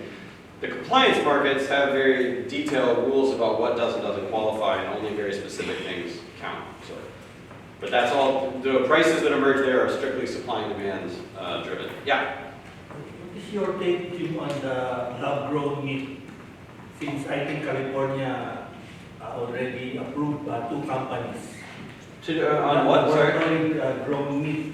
Oh, lab-grown meat. Yeah. Well, so I'm hopeful because I'm hopeful of lab-grown meat because I'm a big believer that if you want, especially rich people, to do things, you have to make it easy for them. And so if you can get lab-grown meat that, I think lab-grown meat is sort of is a long-term possibility for deep decarbonization of a large part of ag, but not proven to be effective yet. Yeah, the environmental impact seems to be much higher. Yeah, but the reason I still think it's important, even if the environmental impact is high today, is that the environmental impact is coming from industrial processes that I know how to decarbonize, that I feel very differently about than the ag emissions. So the ag emissions, we have some ideas on how to reduce some of that, but even the things I was talking about don't get your farm to zero, right? Like they just can get some significant reductions, and then working lands, the use of fertilizer, something that's really hard to decarbonize at a very high level. Like we can get 10 or 20% improvements, but we don't know how to get 90% improvements from growing grains, right? And so that's really important because we're not going to not have calories, okay? And so anytime we can move something from a category where I don't know how to decarbonize it to like 90, 95% into a category where it's just energy and industrial processes that I do know in theory how to decarbonize fully, then I'm happy with that. So that's why lab-grown meat is like, I can't imagine getting to 95% emissions reductions in livestock, but if it's just a lab that's using a ton of energy to make this lab-grown meat currently, I do know how to make a lot of renewable energy. It's not to say it's easy, but like I understand the pathway. And so, all right, we should take one more because I'm eating your entire break. Oh, there's 2 hands. That's really hard. We're gonna take both of them real quick. Okay, yeah, we're gonna take those 2 real quick and then we'll stop. Yeah. Is there a current, as you observe as an expert, who incentivize institutions to change business process? Yeah. So that's okay. So not to get lost in this whole thing. Why did Amazon have a decarbonization pledge in the first place, right? Or any of these other companies? It's a combination of stakeholder pressure. Okay, it's not what this lecture was about, but like it's a big part of like understanding the decarbonization picture is why do they care at all, right? So some of it could just be, it's smart to be ahead. If you think the world's moving into decarbonization and you're ahead, that could give you an advantage. But most of it is not some self-serving thing. It's that there's pressure from somebody. It's either pressure from investors. So one of the things up here was like low carbon investing. There could be pressure from investors, which has been a big deal. There could be a lot of pressure, especially at the tech companies. My theory is that a lot of it is actually employee pressure. The employees want to say, I'm working at like a good company and different dimensions, and so they have they put pressure on their company to be better on certain things, and they want them to have sustainable pledges. And like in the tech sector, competing over like the best engineers is like their biggest problem. Is like, you know, and so they care a lot about that. And then it can also be from customers, right? And so you have to be getting pressure, or it can just be sometimes management just like believes in something. But if that's not going on, then you need to get pressure from some of those stakeholders. And so it's some combination of those things that create incentives. And then ultimately, that's not going to ever capture everybody. You need policy at some point to sweep up the laggards, if nothing else. And so, you know, the big feedback loop is if you care about, you know, I'm gonna, sorry, keep going over. But one thing to go circle back to a point I alluded to at the beginning but didn't close is, if you're Amazon and you want your supply chain to decarbonize, you can try to create all these incentives. You know what would be even easier is if there was like a law that made them decarbonize and then forced your competitors to also have decarbonized products so you were never at a cost disadvantage. So I think a lot of businesses that are upstream and powerful are starting to realize that they'd actually like to be on the side of policy, because what they want is they want to decarbonize without any special effort. They just want, and so many companies, their majority of their carbon footprint is scope 3, and they're looking at that, they're like, how do I decarbonize that stuff? It's really hard. You know what would be easy is if the law said everybody's got to decarbonize. The grid just has to get clean. Then something, I have clean power without having to do anything. And if it costs a little bit more, it costs my competitors a little bit more too. So I was never at a cost disadvantage. So I think like there's a flywheel possibility that can be very powerful there. All right, I've promised to stop like 11 times, but I'm giving you the last word since you're hand up. Thanks. What software do Amazon uses for carbon footprinting? Say it. What software do Amazon use? I don't know that there is any particular software. I don't know the answer to that question. So there's lots of things going on internally. All right, thanks for indulging me on my extra time.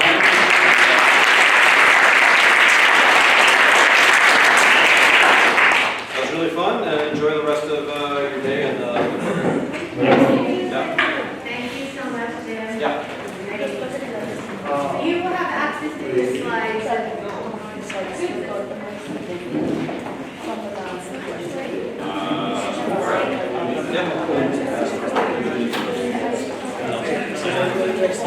Yeah.